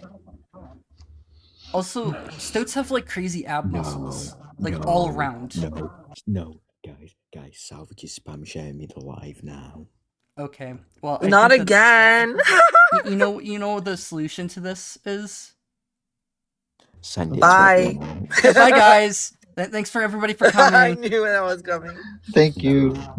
Yeah, thanks for having us that again. was fun. Thank you so much. Just the most strongest rhetorical titans ever. It was like very literal entertaining. bottom of the barrel shit here too today. Like, I know I have bad guests, but this was genuinely something shit. else. Just Dude, we did not get. I don't think one went over like 5 minutes. I don't. I can actually tell you how long each was. Oh really? What did I actually miss then? One user was 5 minutes and 9 seconds. That was the person, or yeah. Axel was 6 minutes and 18. So that was the person reading the book. Kendall was 24 minutes 46 seconds. RC was 10 minutes and 57 seconds. All right, so I was off completely, like totally. Stotsky. Yeah. So I went back and I found the original link that I had sent people before I sent it to you. I don't have on either of my accounts edit ask access, so I must have gave you access. Did you block me from my own source? I don't think I did. Wait. Did you accidentally steal some notes and then edit them further and then take credit for the work? No. That's not what I'm saying. Wait, That's not what I'm saying. No. Let me just I'm confused. No. The core points. I can't. It says request to edit access on both of my Google accounts, but I went back and I checked to find, and it's the core points. You're right. That one was yours. I had a different one, but now I don't have access to it. Check this one real quick. How was someone else able to block you out of your own notes? Because I gave everyone. I don't know. I don't know what's going on. I think you That's might why need to I'm lawyer up. so confused here. I think I'm following now, though, at least. That's why I was so confused. I was like, wait, I swear, I thought, because I was looking at this one, and I thought I had made a title page like that. That's why I was so confused. It is different. And it's like all the same. You just like revamped, because I didn't scroll down. I was like, I thought I had something like that at the front. But yeah, it's like core points. This is the that account one that owns it. I'll send it to you in a DM here.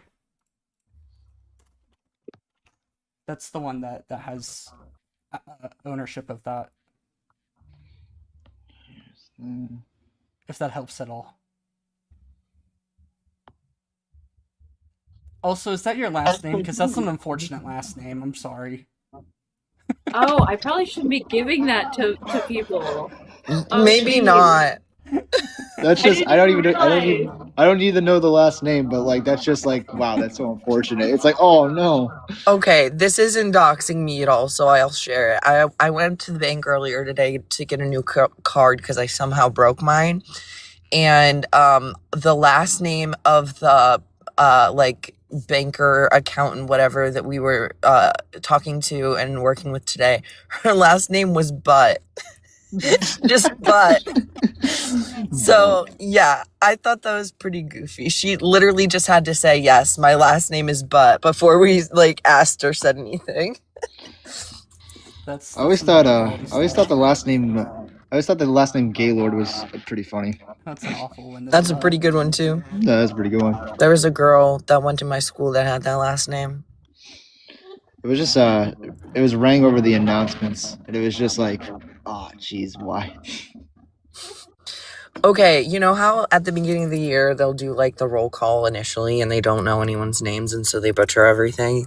Yeah. Well, my last name growing up, well, I can say this because this isn't my last name right now. I think I'll be good. Okay.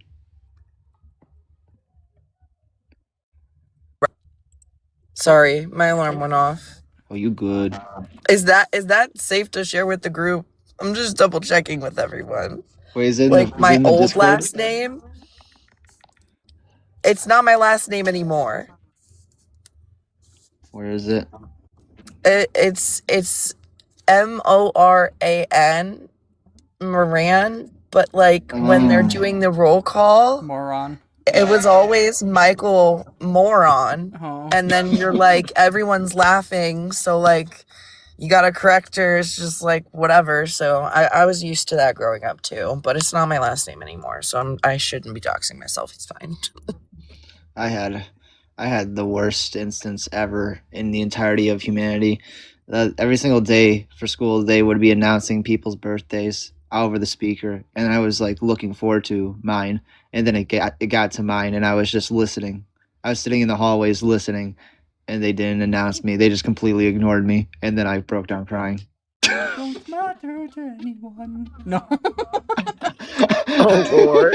That's what It was sound really feels stupid. like, probably. No, one time, okay, this is even worse. I was in 8th grade when this happened. And we have a group of students that's in like the yearbook club that edits the yearbook and does all that shit. It's even worse than you think. So it wasn't actually my main picture in the yearbook and my main name. That was correct. It was Michael Moran. We were all good. And then it goes to the sports sections, and instead of using your first name, they would just use your first initial. This name wasn't my name growing up. My dead name starts with an A. Yeah. So it was A dot, and then it auto-corrected apparently, and that didn't get fixed before they printed all the yearbooks. Oh, To no. A dot moron. And it was twice because I cheered for football and basketball. So that was there. And then somebody told me in art class one day, and I was like, no, you're lying. Like, I'm not that gullible. And then I actually saw that shit, and I was like, you're fucking shitting me right now. They had to like apologize to me and my parents and all that. Well, now you'll go down in history. You'll definitely be something that sticks out in the yearbook. Right. I'll just be known as a moron to these folks. That's quite awful.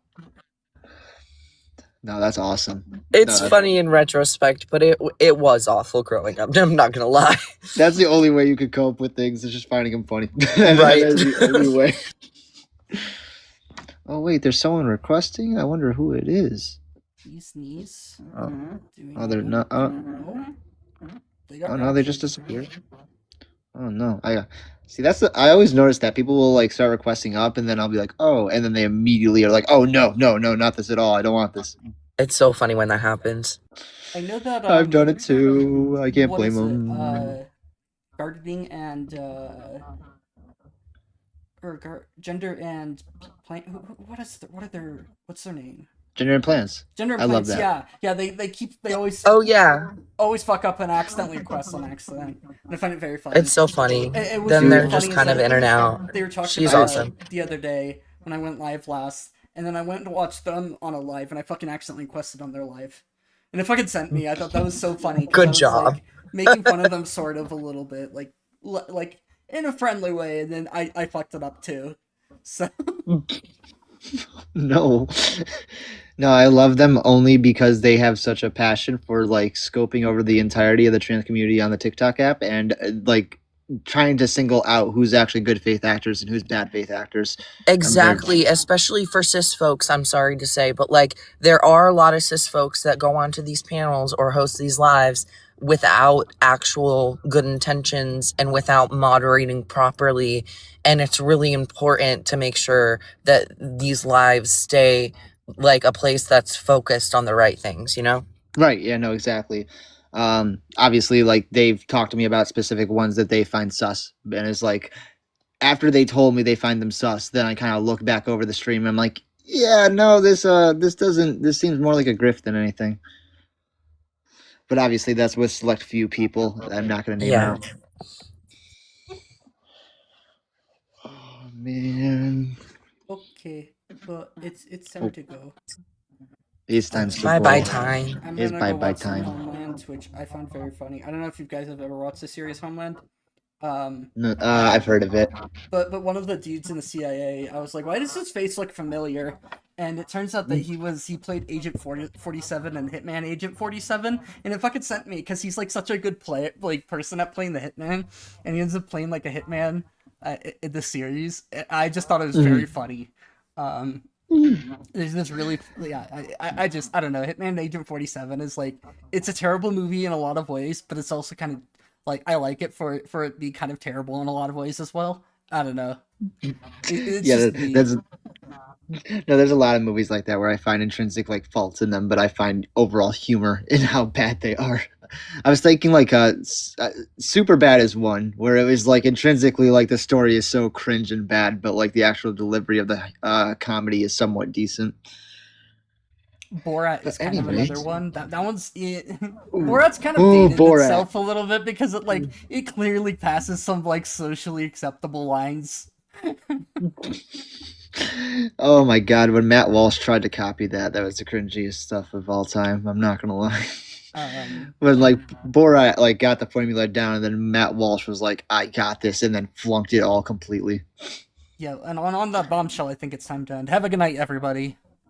Have a good day. Bye. Bye.